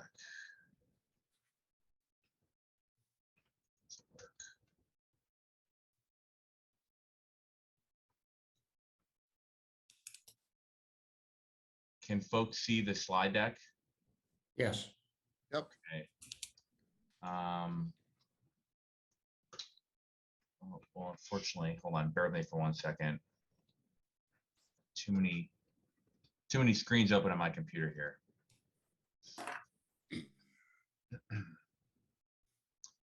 All right, so this presentation provides an overview of LD 906, which is an act to provide Passamaquoddy tribal members access to clean water.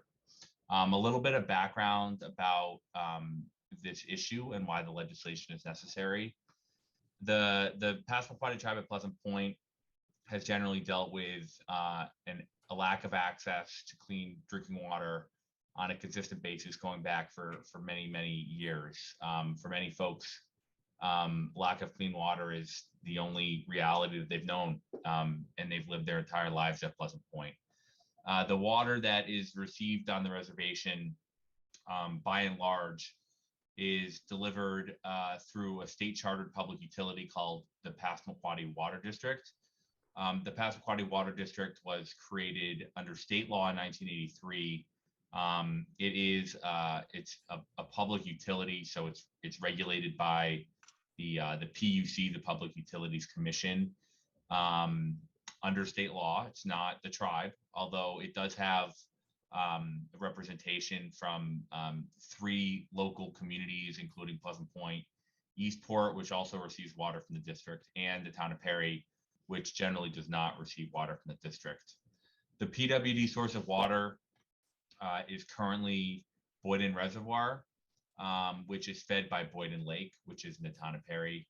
The reservoir, my understanding from folks that actually work from the district, is that the reservoir was at a depth of about 30 feet or more a couple decades ago, and that the depth has gradually decreased over time, so that at its greatest depth, I think that the reservoir is somewhere between 10 and 15 feet deep.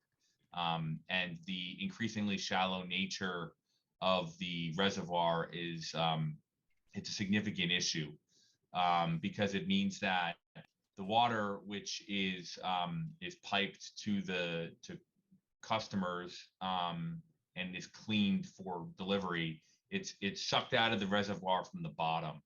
And usually what you like to see happen where you have surface water sources for drinking water, you have sort of like a stratification within the surface water source. So like, I live in the city of Portland. Our water comes from Sebago Lake, which is a very, very large lake, not that far from here. It's large enough where at the very bottom where you have the intake pipes, the water sits there, it's cold, and it's not affected by what happens on the surface where you've got, boats or wind or weather or whatever it may be. That means that the water at the bottom, is not as susceptible to changes of water quality on the surface where you've got, motor oil and rain and runoff. PWD, by contrast, it's a very, very shallow water body. And so when you have particularly bad weather, wind events, lots of rain, sediment that's on the bottom of the lake tends to get kicked up very, very easily. And this results in pretty dramatic swings in water quality. So at certain times of year, in particular in the spring and the summer, the water is frequently, it smells bad, it tastes bad, and it's of a different color than you would ordinarily see in drinking water. As opposed to being, just clear, the water can sometimes be brown. It's very actually commonly brown during certain times of year. At times, depending on what's going on with the system, when the system that PWD operates is overwhelmed, the water can be black. And at times the water is also gone a greenish blue color, depending on what's going on. And this can result from certain times of year you might get algal blooms. There's certain sorts of chemicals or organic materials that will crop up certain times of year that could affect the discoloration. Sometimes the water is so bad that the whole system is overwhelmed, and at that point they don't clean the water at all, and the water comes out like black, which means generally that's what the water looks like before it gets cleaned. It's like a very nasty brown black color. Now this water is cleaned as is required under federal law, and it's treated through a process that generally requires, among many other things, the addition of chlorine to the water. And chlorine, when it reacts with organic materials in water, can create a group of carcinogens called trihalomethane. Trihalomethanes, they're naturally occurring from a disinfectant process. But you see increased levels of trihalomethane when you have more organic water or more organic material in the water or more chlorine in the water, and when the water is a bit more stagnant in a system. At times of year when you see these swings in water quality, it's often not just the look of the water and the smell of the water, but water testing at these times generally will show elevated levels of THMs or trihalomethanes. And usually when we see these high levels of trihalomethane, it's because there's significant amounts of chlorine or chloroform in the water. And we'll talk a little bit about how that's shown up in test results.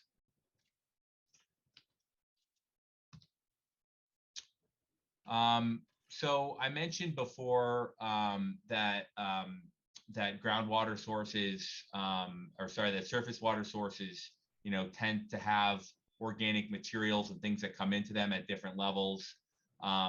So it's expected that a surface water source like Boyden Lake has to be cleaned. But what's not expected is that it needs to be cleaned to the level that Boyden's Lake needs to be cleaned.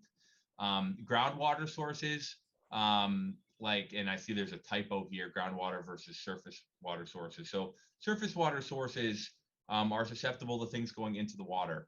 Groundwater sources, by contrast, is like an aquifer. Those have different sorts of issues. They might have problems from naturally occurring elements like arsenic that can be cleaned, and it's very common to have sort of natural elements. The difference, though, that you see between a groundwater source like an aquifer and a surface water source like a lake or a reservoir tends to be that groundwater sources are less susceptible to swings in water quality. I mentioned before that THMs tend to crop up in surface water sources where you have lots of organic materials, and THMs are in large doses carcinogenic. The water district is required under federal law and under state law to test its water on a quarterly basis. And when it tests water, it has to test against a series of different what are called maximum contaminant levels for different sorts of things that can exist in water. THMs are one of the things that they measure for.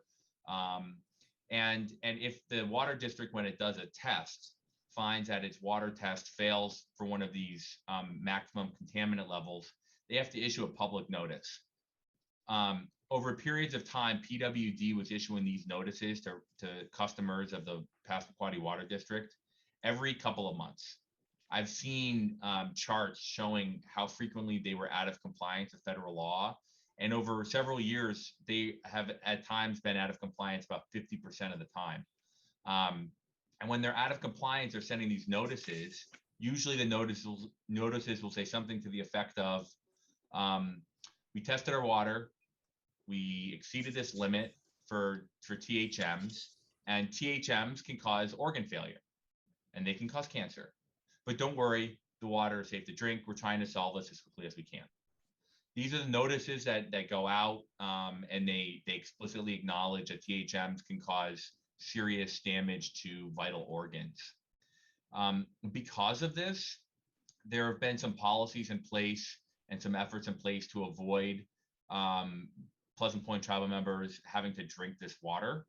The tribe right now has been working with Wabanaki Public Health to do water deliveries to households when possible, when water is either particularly bad or when water is available for distribution. So the tribe is literally working to get bottled water out into the community. This seems like it'd be helpful for some people, but it's important to note that THMs, the carcinogens, can be absorbed not just through drinking, but also through cooking and showering, and it can be absorbed through your skin and really through any organ. And so delivering bottled water has been a little bit of a stopgap solution, but it only helps to a degree. The on-reservation school, it used to be Beatrice Rafferty. It has a policy of not allowing the students to consume PWD water. A few years ago, they had a policy to actually require the delivery of bottled water to students so that kids wouldn't have to drink water from the water fountains. And when they built the new school, the Zabayek School, instead of having to buy bottled water, the school made the decision to drill a well to provide groundwater that was tested and safe to water fountains and to the kitchen where food is cooked. After that well was dug, the tribe, we were contacted by the Attorney General's office and by the state of Maine, and we were essentially told that the state of Maine needed to approve the tribe's use of a well and needed to be involved in the regulation of this drinking water source. And that was a very challenging thing for us to deal with. You know, this school would receive municipal water. You could see brown water going through water fountains, and the state has been just fine with that. Here's the tribe taking the initiative to drill a well, and we're told that we have to go through a multi-jurisdictional process to get approval from the state of Maine. The tribe took the position at that time that the provision of drinking water from the reservation to students on the reservation is an internal tribal matter, not subject to state jurisdiction. Suffice it to say, we agreed to disagree over that. The state took the position, contrary to the tribe, that it had exclusive jurisdiction to regulate drinking water. And so we ended up putting aside our differences and negotiating a special legal agreement, an MOU, to essentially provide for the regulation of this well under state law until such time as there's a change that allows the tribe to regulate these issues themselves. That agreement, the way that the tribe was notified that the state had an objection to a new well, the way that we had to negotiate that agreement, the way that we had to agree to set aside our arguments regarding inherent sovereignty. These were all very instructive and made it quite clear that some changes to state law, to the Settlement Act, are necessary to clarify the role of the tribe in regulating drinking water for citizens on its lands. What year was that, Corey? 2021. When you drilled the well? Yes. Thank you. Yeah. The well might have gone in 2020, but the agreement was it was inked in 21. So this all happened in the last couple of years. Thank you. Yep. Next slide. So the tribe in about 2019 or so undertook an effort to renewed efforts to address this drinking water problem. That's when I was asked by the chief at the time, Marla Dana, to start examining this issue to try to develop a strategy to solve this problem. And we started meeting on a weekly basis internally within the tribe, and then on approximately a quarterly basis with stakeholders in the area. The stakeholder group involves the tribe, involves the water district, which has elected representation of the surrounding communities, Indian Health Service, BIA. We made outreach to City of Eastport officials to participate. They haven't participated, but we tried to really cast a broad net to bring in everybody who deals with this issue to be a part of the effort to solve it. These efforts resulted in sort of a three-pronged approach: short, medium, and long-term solutions. The shortest term solutions really go to getting clean water to people immediately. And so the tribe I mentioned has been delivering water with the help of Wabanaki Public Health. We also undertook efforts to get a well licensed by the state on lands next to the reservation at a place that we call Zamaguanaguk, which means the place where the water flows. That would essentially be like a roadside spigot sort of well, so that people can fill up their water essentially on the reservation. Many people right now drive up to 15 miles away to get water, to fill up water jugs. And so we set up a spigot so that people can fill up water jugs closer to the reservation, although that well is still going through the state licensing process. Medium-term solutions that we've talked about go to the installation of some upgrades at the water district, which I think we're going to talk about. Oh, it's right here. So it was discussed that that the trihalomethane problem, the odor problem, and the discoloration problem might be improved by some additional filtration in the system. And so you'll see here a bullet related to the installation of a granular activated carbon filtration system, a GAC system. This is what's called the polishing process for water.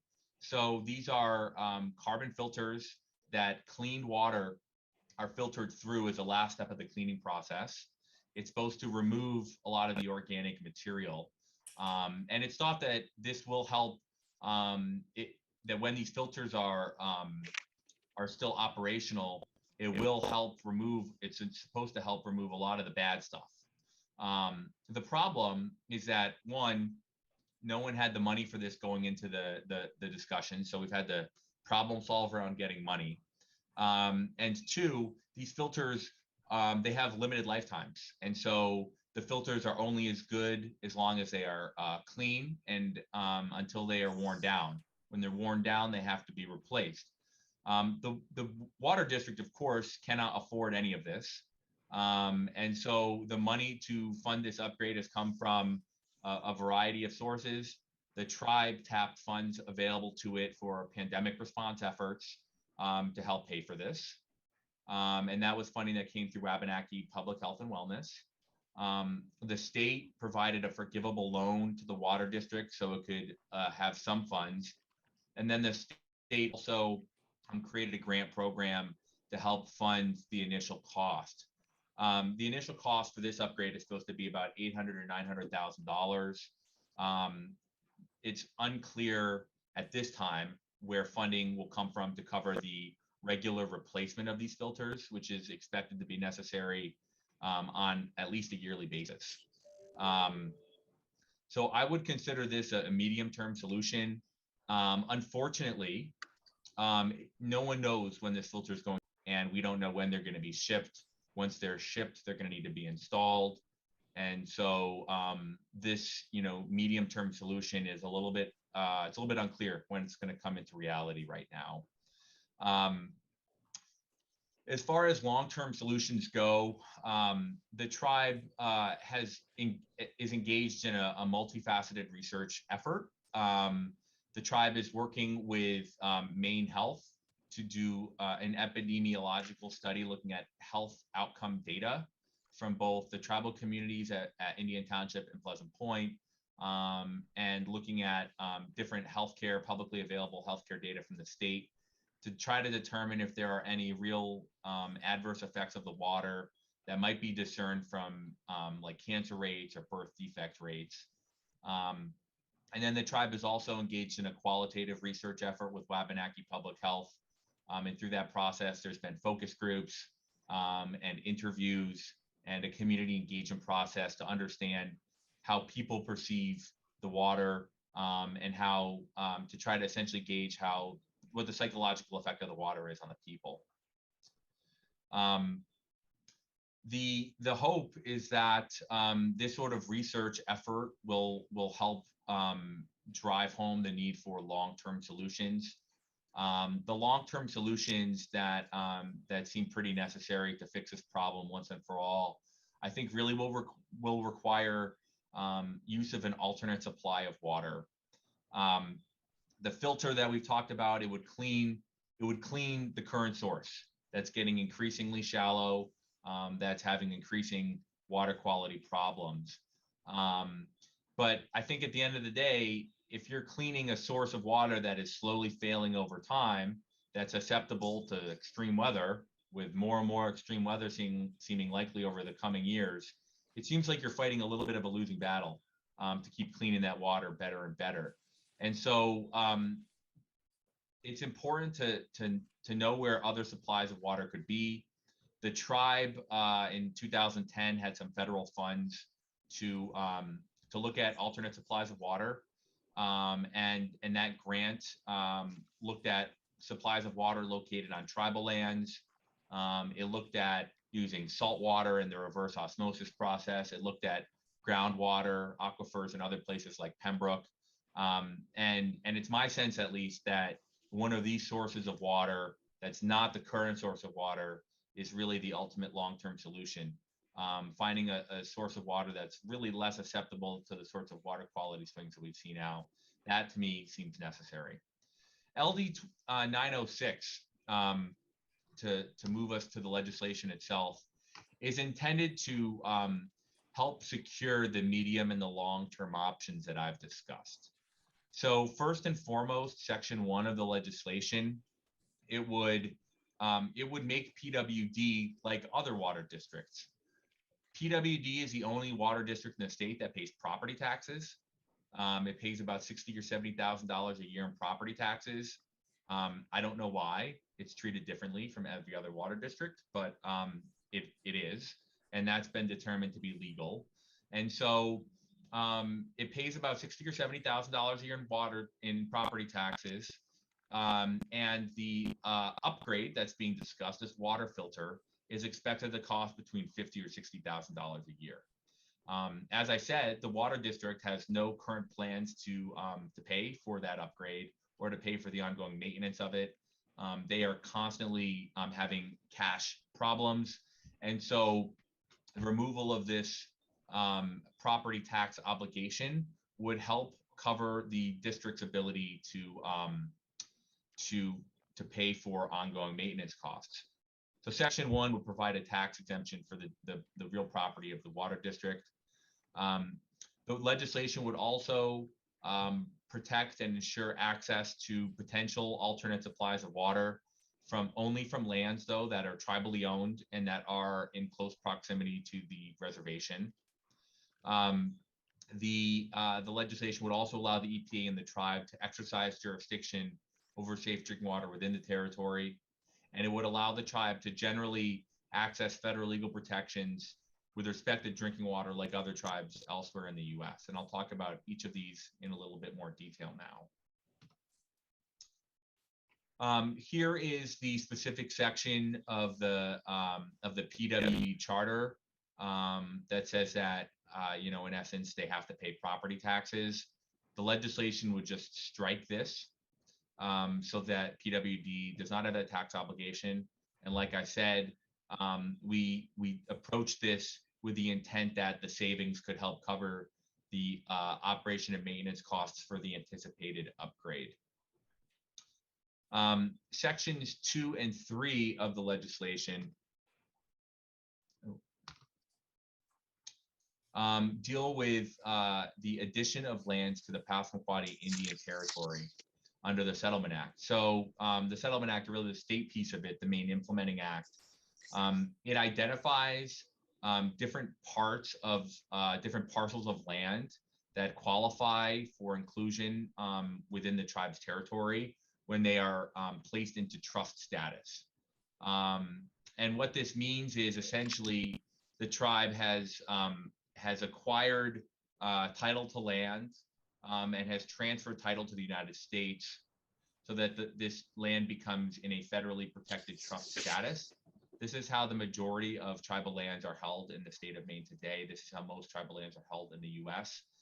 The Settlement Act requires local consent and state consent for the addition of certain lands to the Passamaquoddy territory.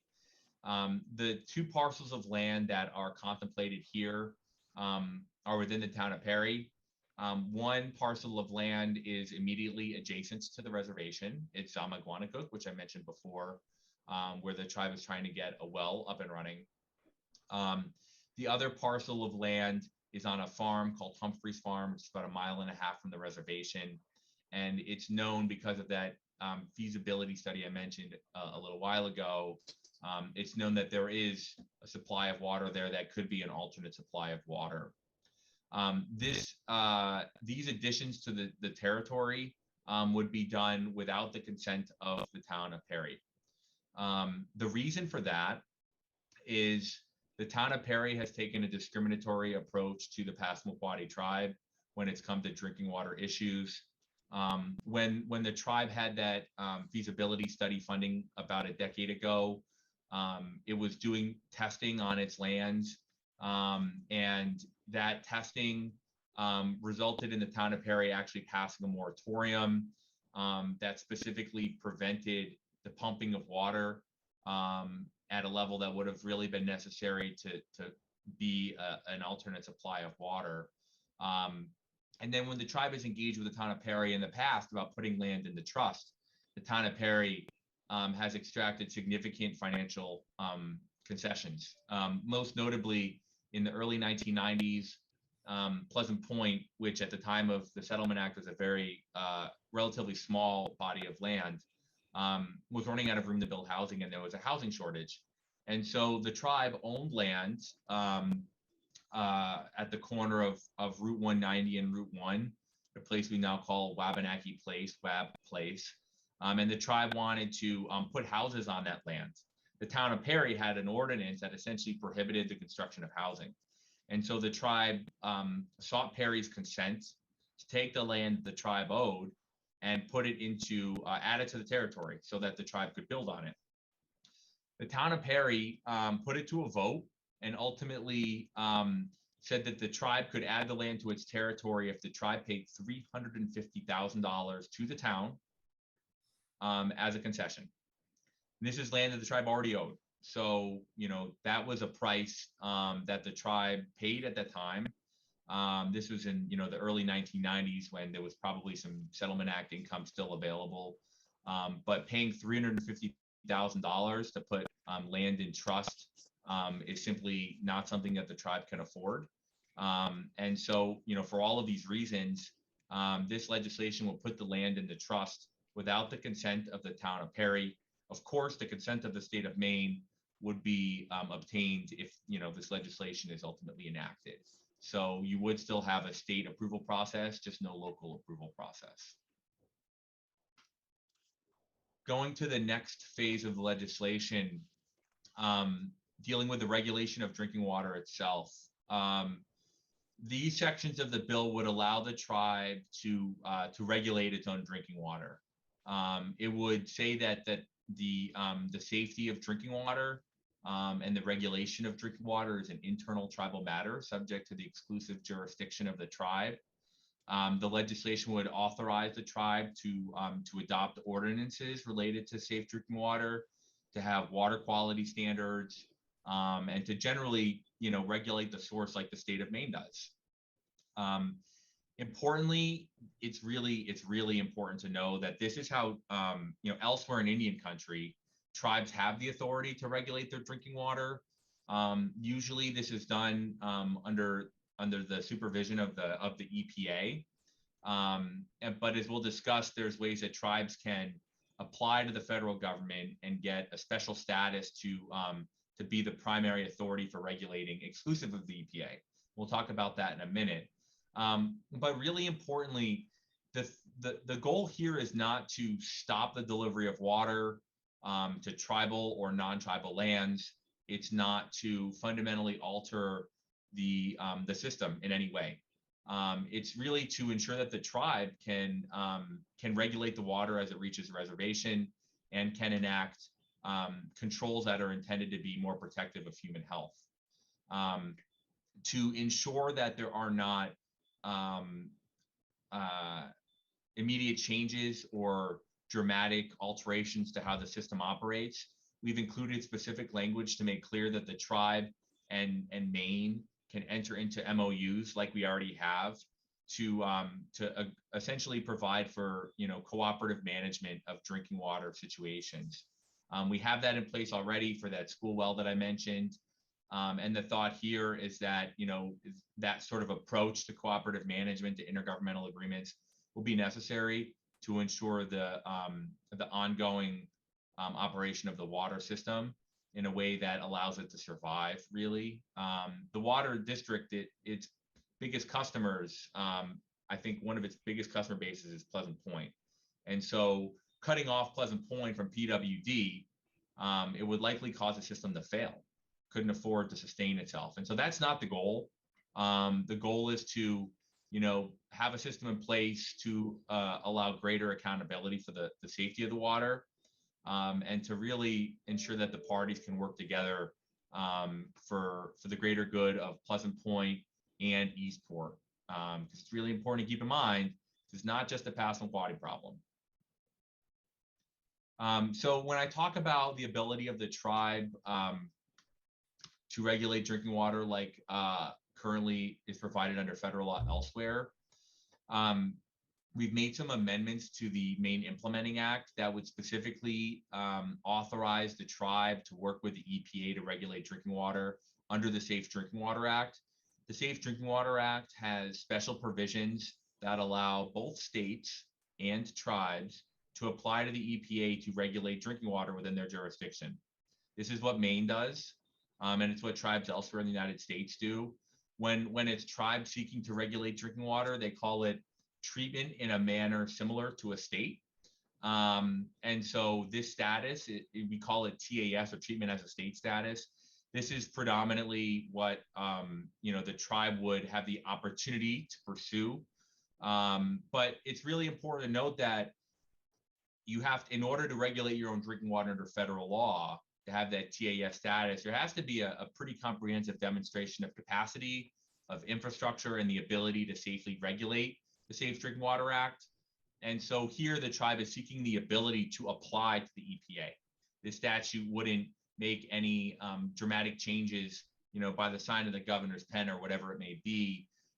But the tribes would have the ability to seek protections and opportunities to exercise jurisdiction under federal law. And that is essentially a summary of the legislation. I am going to turn off screen share now, and I am happy to answer questions. Corey? Yes, sir. Yep, John Caswell. There's a Perry passed an ordinance in 2010. And I think it was related to the test that you guys did. And the fear that you could drain temporarily or otherwise houses near there. There's only like one that I know of that I could tell from the maps. And that's on the property in Perry, in the middle of that field. That ordinance, it seems like it's pretty heavy-handed to me. Has it ever been challenged? Good question. I'm not aware that it's been challenged. When the ordinance was passed, so the water test, there was a complaint that a well or maybe a couple wells were dried up. The town passed a moratorium, and then the town passed this ordinance. This is like between 2010 and 2014, around there. Right. I don't believe it's been challenged, but I'm not aware that anybody has successfly gotten a permit under it either. The way I read that ordinance, it's a water extraction ordinance. You have to be able to expend quite a bit of money in order to get through it. And that process is probably far more challenging than the state law if you wanted to get, say, a well up and running. It hasn't been challenged, but that ordinance is one of the reasons why this legislation proposes to put the land in trust, because that ordinance, it feels unworkable. It hasn't been challenged, but that's not to say that it's legal, because it feels, when I look at it and I look at the circumstances around its enactment, it certainly feels like it was discriminatory in intent. It felt like that to me when I read it, Yeah.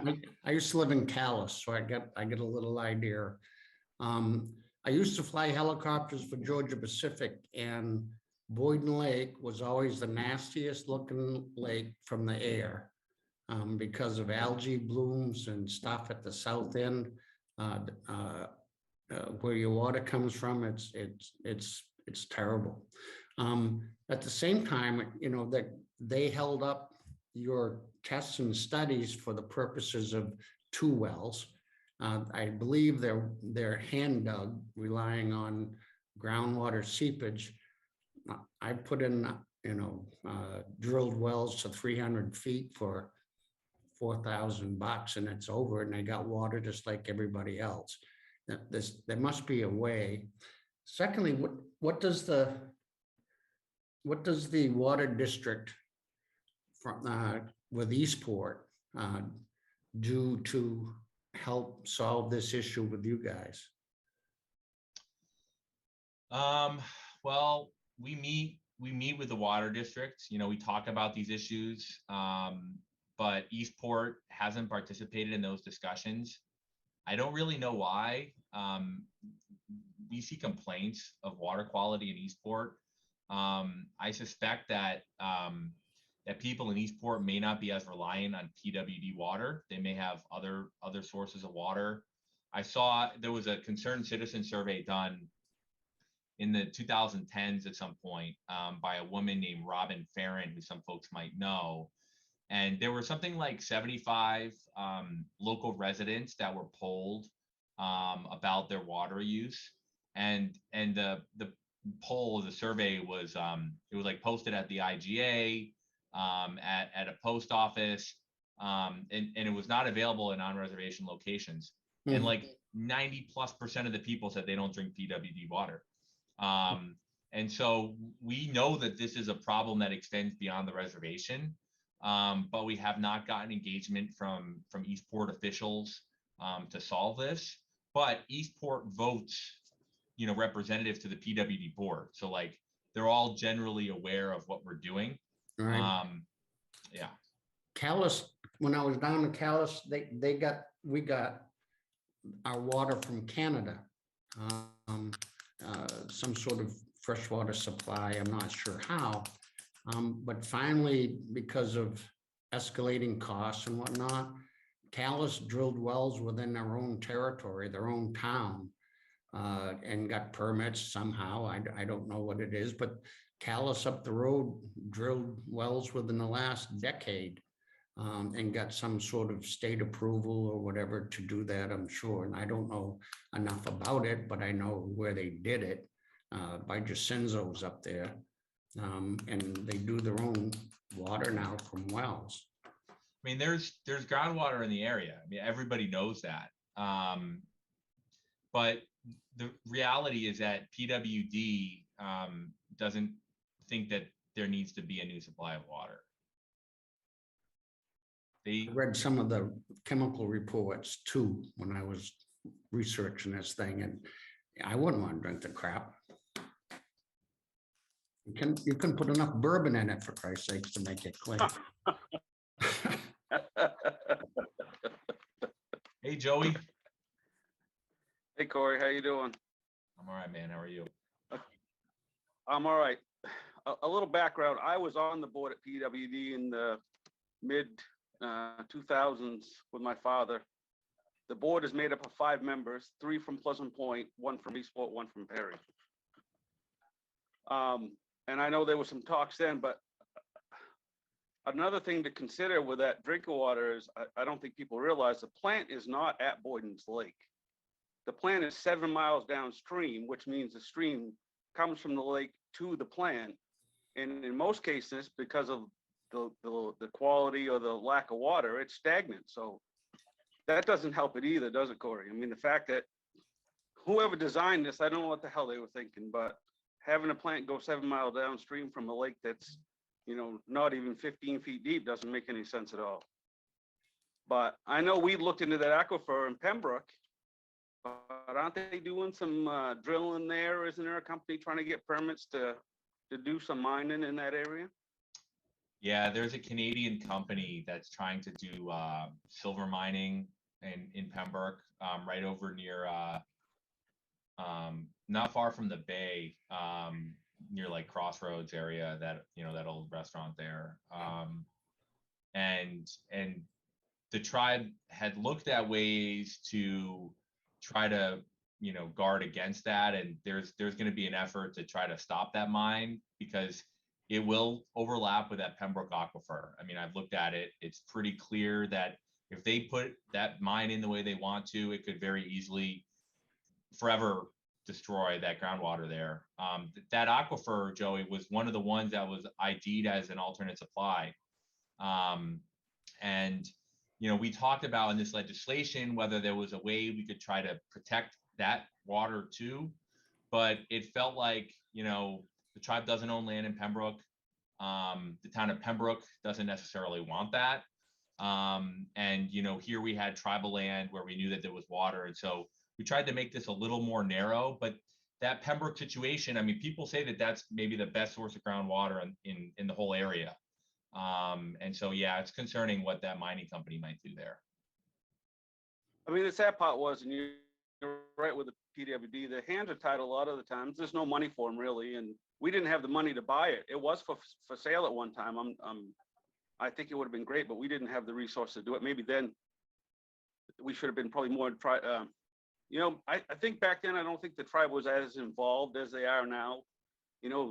We had members voted on once it became Pasquoty Water District, but the reality was there really wasn't a connection between the tribe and the board, other than tribal members sat on the board. And that's sad when you think about it. The fact that they're more involved. Growing up there and living most of my adult life there and my young life, when you talk about water that's brown and green, absolutely. I mean, I saw it as a kid, so I do believe it has had an effect with our cancer rates in our county. There's no doubt in our area specifically, but hopefully this is something that will go through because it's long overdue. It really is. And it's nothing against the water district. It would have failed if it wasn't for what happened.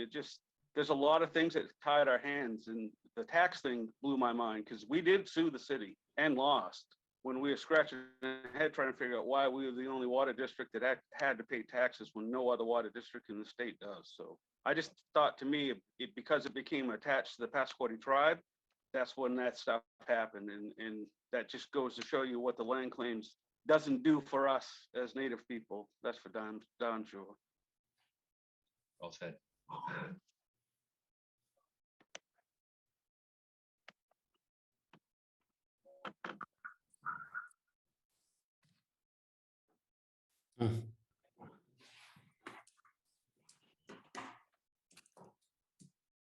What do you want from us, Corey? I don't know if I have any specific asks of the group. I mean, first and foremost, I wanted to, I was asked to be here to present, and we wanted to share the information. I don't know, Representative Newell, if there's a better answer. I wasn't quite ready for that one.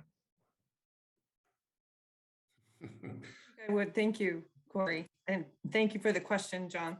I think the question would be for the commissioners representing MITSC, if it would be I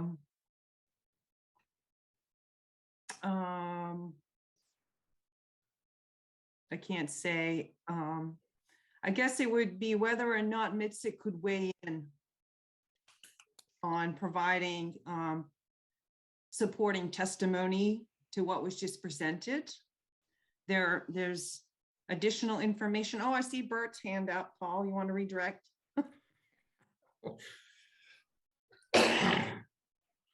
He's not so sure if he wants to.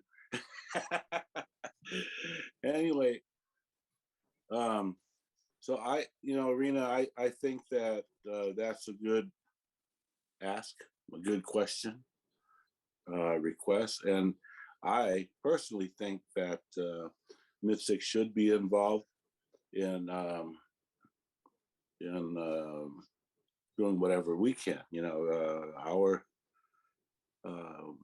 Our views on it, submit our views,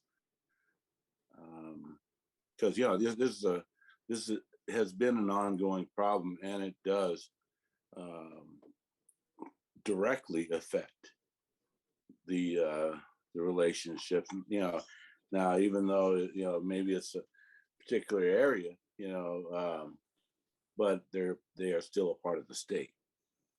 And, this is part of the relationship that we have to deal with. Our relationships with our neighboring communities is important.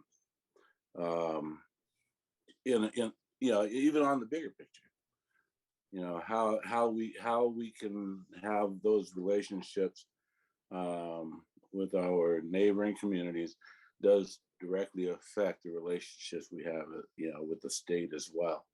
So, I think that as far as this commission, we should be directly involved as much as we possibly can.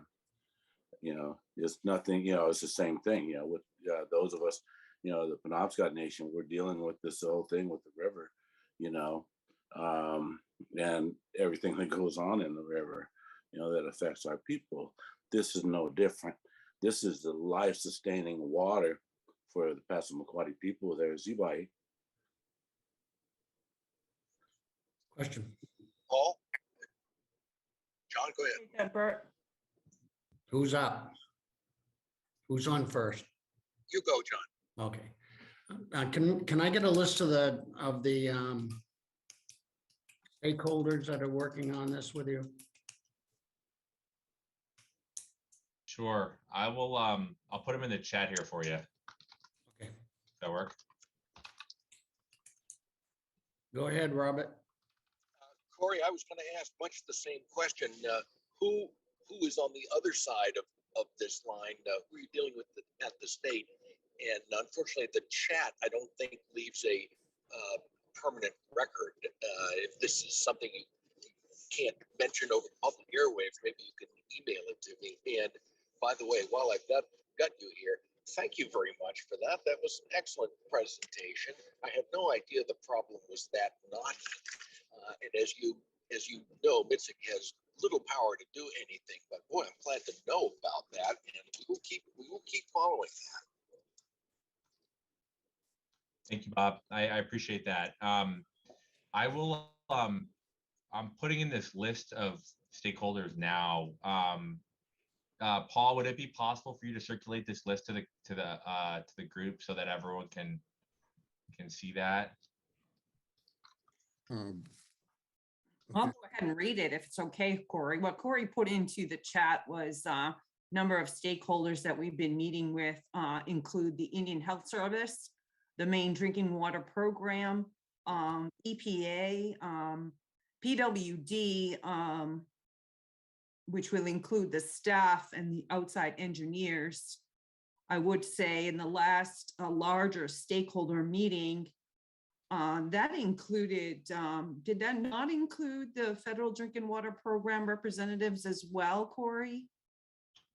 Yeah, I mean, there's folks from the EPA Drinking Water Program. Okay. Yeah. A Wabanaki Public Health and Wellness and the tribe. And John is asking by name as well. You mean like individual names, John?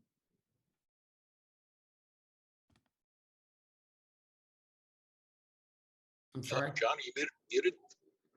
You're looking for individual names, John? Yeah. Okay. Yeah, I can pull the list. I mean, we're getting like 20 people in these meetings, and like EPA will have 5 people, Maine will have a handful of people. And so, I mean, I can share the list of the folks that were at our last meeting. And I can share that with the group by email. Yeah. And what are the obstacles you're running against?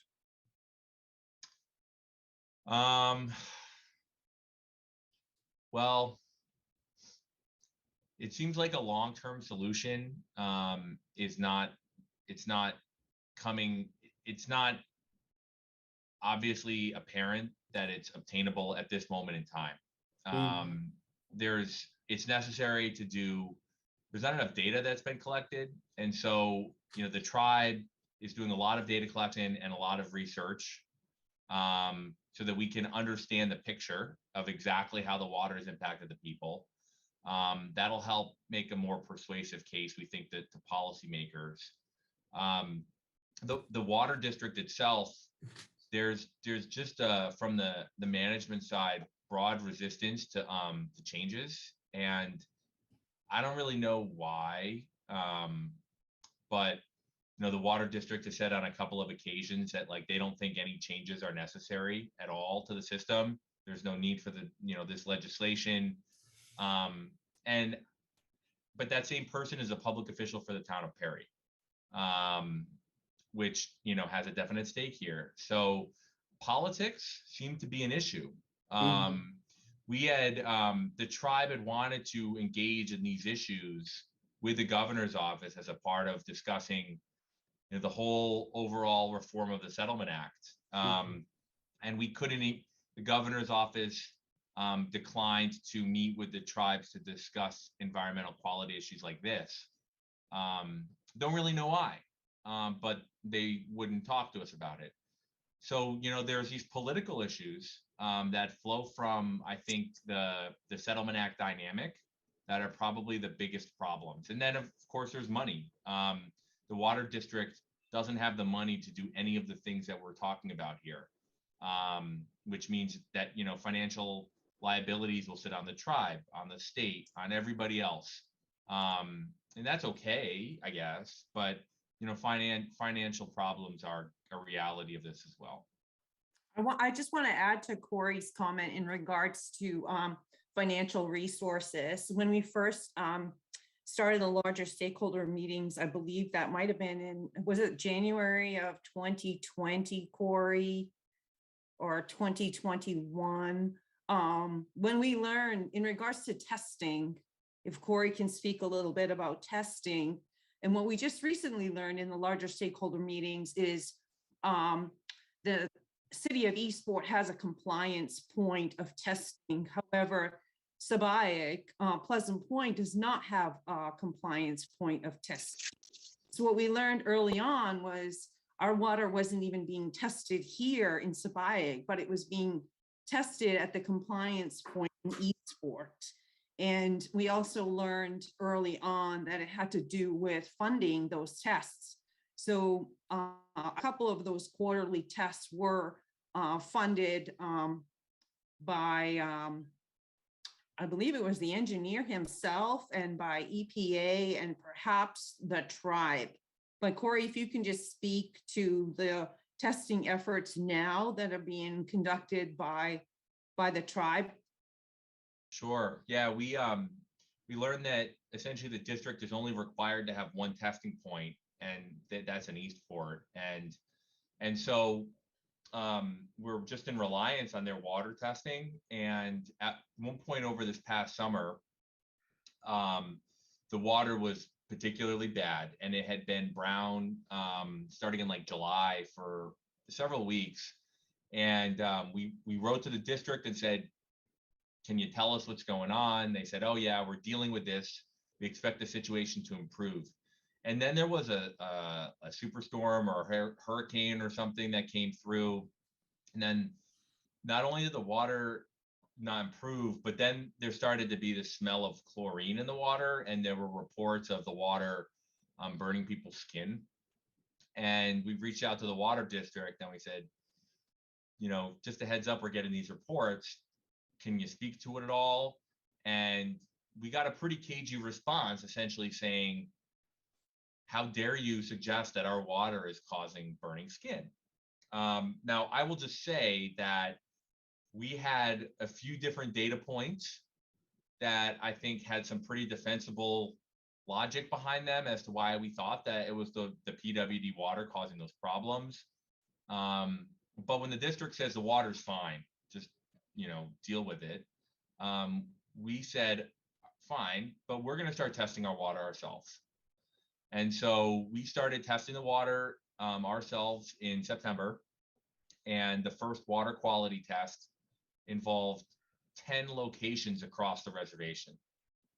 All 10 of those locations failed safe drinking water standards for those trihalomethanes. And in particular, there were unlawfully high levels of chloroform in the water. Some of those testing levels were double the legal limit.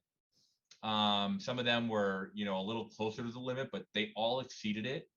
So at that point, we knew we had a problem, a big problem that we didn't necessarily know about. And so we've been testing on a bi-monthly basis since then. So we tested September, we tested November. There's going to be testing done. We were supposed to do it this month, but COVID's made it challenging. But that testing program is funded by the tribe, and the tribe's going to continue that for at least the next few months, and probably through this next upcoming spring and summer. Where does Eastport test at the water company up in the brick place? I don't know. I'm sorry. The engineer could tell you in a heartbeat, but I'm not sure where they do their testing. Joey? They're not doing it at the plant. The plant's in Perry. So they're doing it somewhere in Eastport, whether it's at their office, which is downtown, or Right. I'm not sure. Huh? It's definitely, if they're saying Eastport, the plant is not in Eastport. The plant is actually in Perry. Huh? Any more questions on that specific issue? Corey, I wanted to ask, in the legislature, do you see this bill moving on its own track, or is it going to be effectively paired with 1626? Well, I would defer to the representative, it's her committee. I would hope that they're not paired. I think there's many good reasons why they shouldn't be paired. But Rena, do you want to address that all from like a legislative process perspective? You know, Paul, sometimes, you know, the committees tend to put similar pieces of legislation together. It's been something that we have been discussing.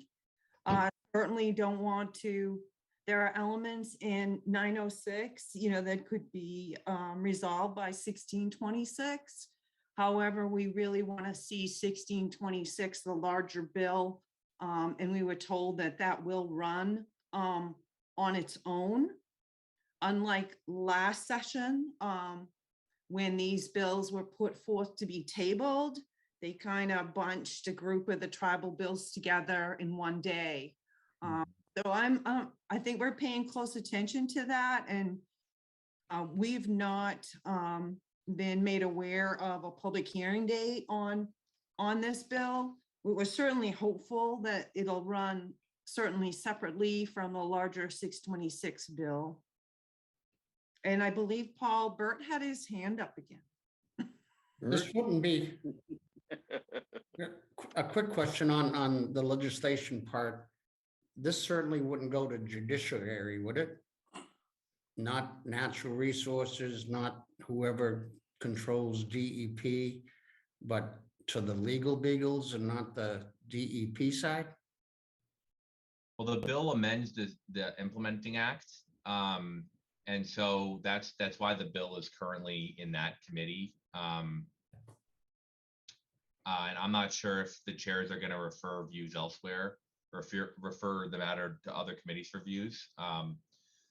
But it could, you know, the subject matter does overlap with at least one other committee. But I think the chairs will make that determination. Yeah. Sorry, Bert, I butted in. I know, but that's okay. You're older than me. Oh, yeah. So, you know, listening to all of this, Corey, I mean, I kind of take it, you know, pretty hard, you know, knowing that our relatives are having to deal with this, you know, and the fact that you're having to do the testing, you know, my thoughts started going. I don't know if you would be able to answer this question or not publicly, but my thought was, you know, okay, so things seem to be moving slow. I mean, slower than the people need it to be.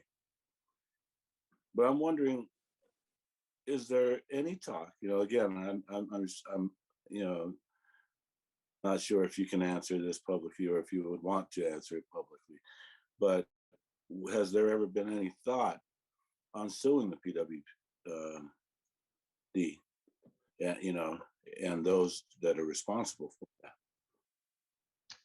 Yes, there's been thought. But we've tried really hard over the last few years to take a cooperative approach, you know.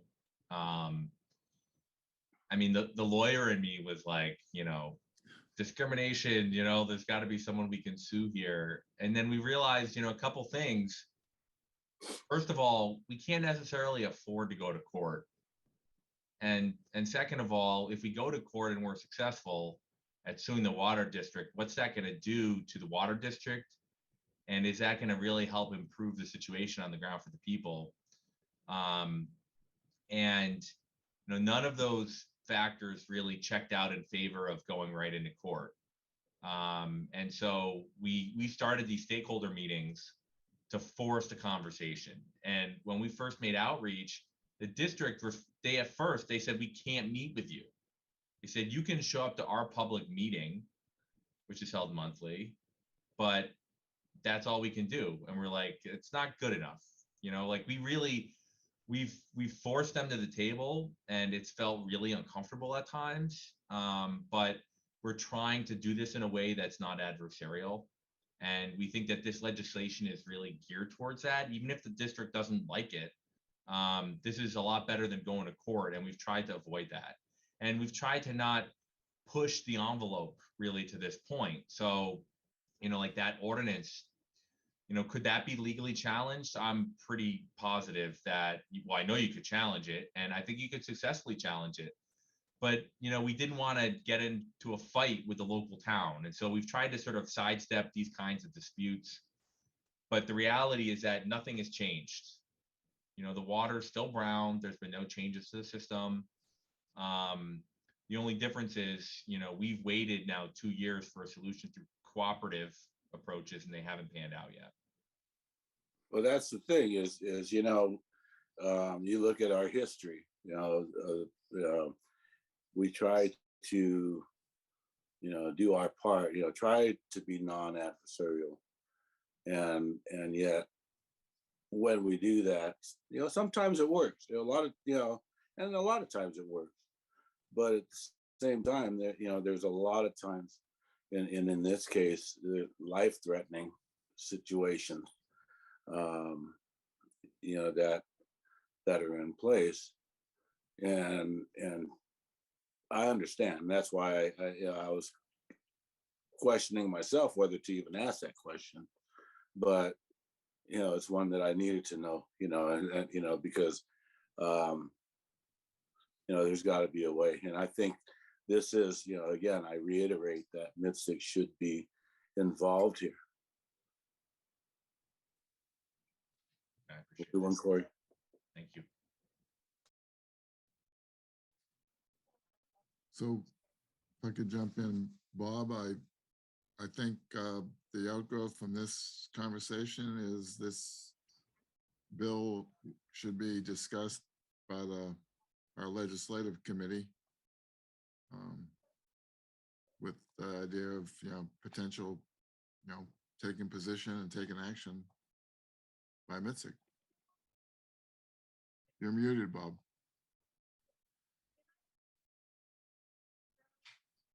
Can you hear me now? Yeah. Okay, yes, my answer is absolutely. Okay. And my thanks again to Corey. Yeah. Anybody else have anything else for Corey? If not, Corey, we really, really appreciate you taking all this time to lay this out, and look forward to following up on this. All I want, up chich, can me up. So, And with that, Paul, are we at the end of our rope? I think we're at the end of the rope, and somebody needs to make a motion to adjourn. So move. Paul, Oh, I'm sorry, Bert. hold on a second. It's Joey. Oh, Joey. I know you talked about the legislative committee, but I'd like to be part of that since I have history, obviously. I sat on that board, and Yeah. I'm from that community, so I do. The committees are not exclusive. They're just, I think I'd say that Bob. I won't be part of the process, whatever happens. Those committees consist of at least those 4 people, but we're not Yes. excluding other commissioners from joining those, meetings. I'm sure we would welcome you, Joey. Thank you, sir. I'd like to be on the working group with EPA and all of that stuff, if I could, please. As a public citizen and not MITSC or anything else, helicopter pilot. You want to be on the stakeholder list? Yeah, the stakeholder deal. Yeah, we're going to get that. And Joey, we'll make sure you're contacted about the meeting where that would be discussed. Bert? Thank you. Do you have something? No, I was basically going to make a motion to adjourn. Okay. Yeah. I second it. So I say thank you, everyone. It was good to Thank you, Rena. this afternoon. Oh, yeah, thanks, and, Rena. appreciate the support of MITSC on this issue. Happy hour started in Florida at 11 o'clock. I'm a little late.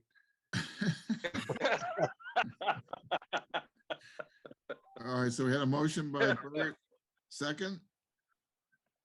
By me, I think we have a second. Oh, we do? Who's the second? Joey. Joey? Okay. No further discussion?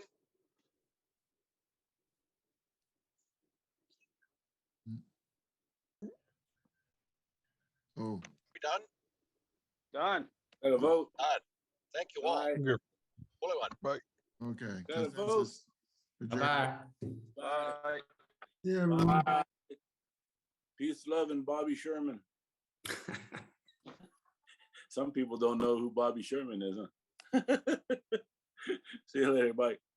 Bye. Rach, you want to stay for a second? Oh, we still got a live stream. Yeah. So can you let Dylan know that we've adjourned the meeting? I guess I'm gonna, for those who might still be out there, if you didn't hear, we adjourned the meeting. So I'm gonna, Rachel, I guess you can go ahead and close the meeting.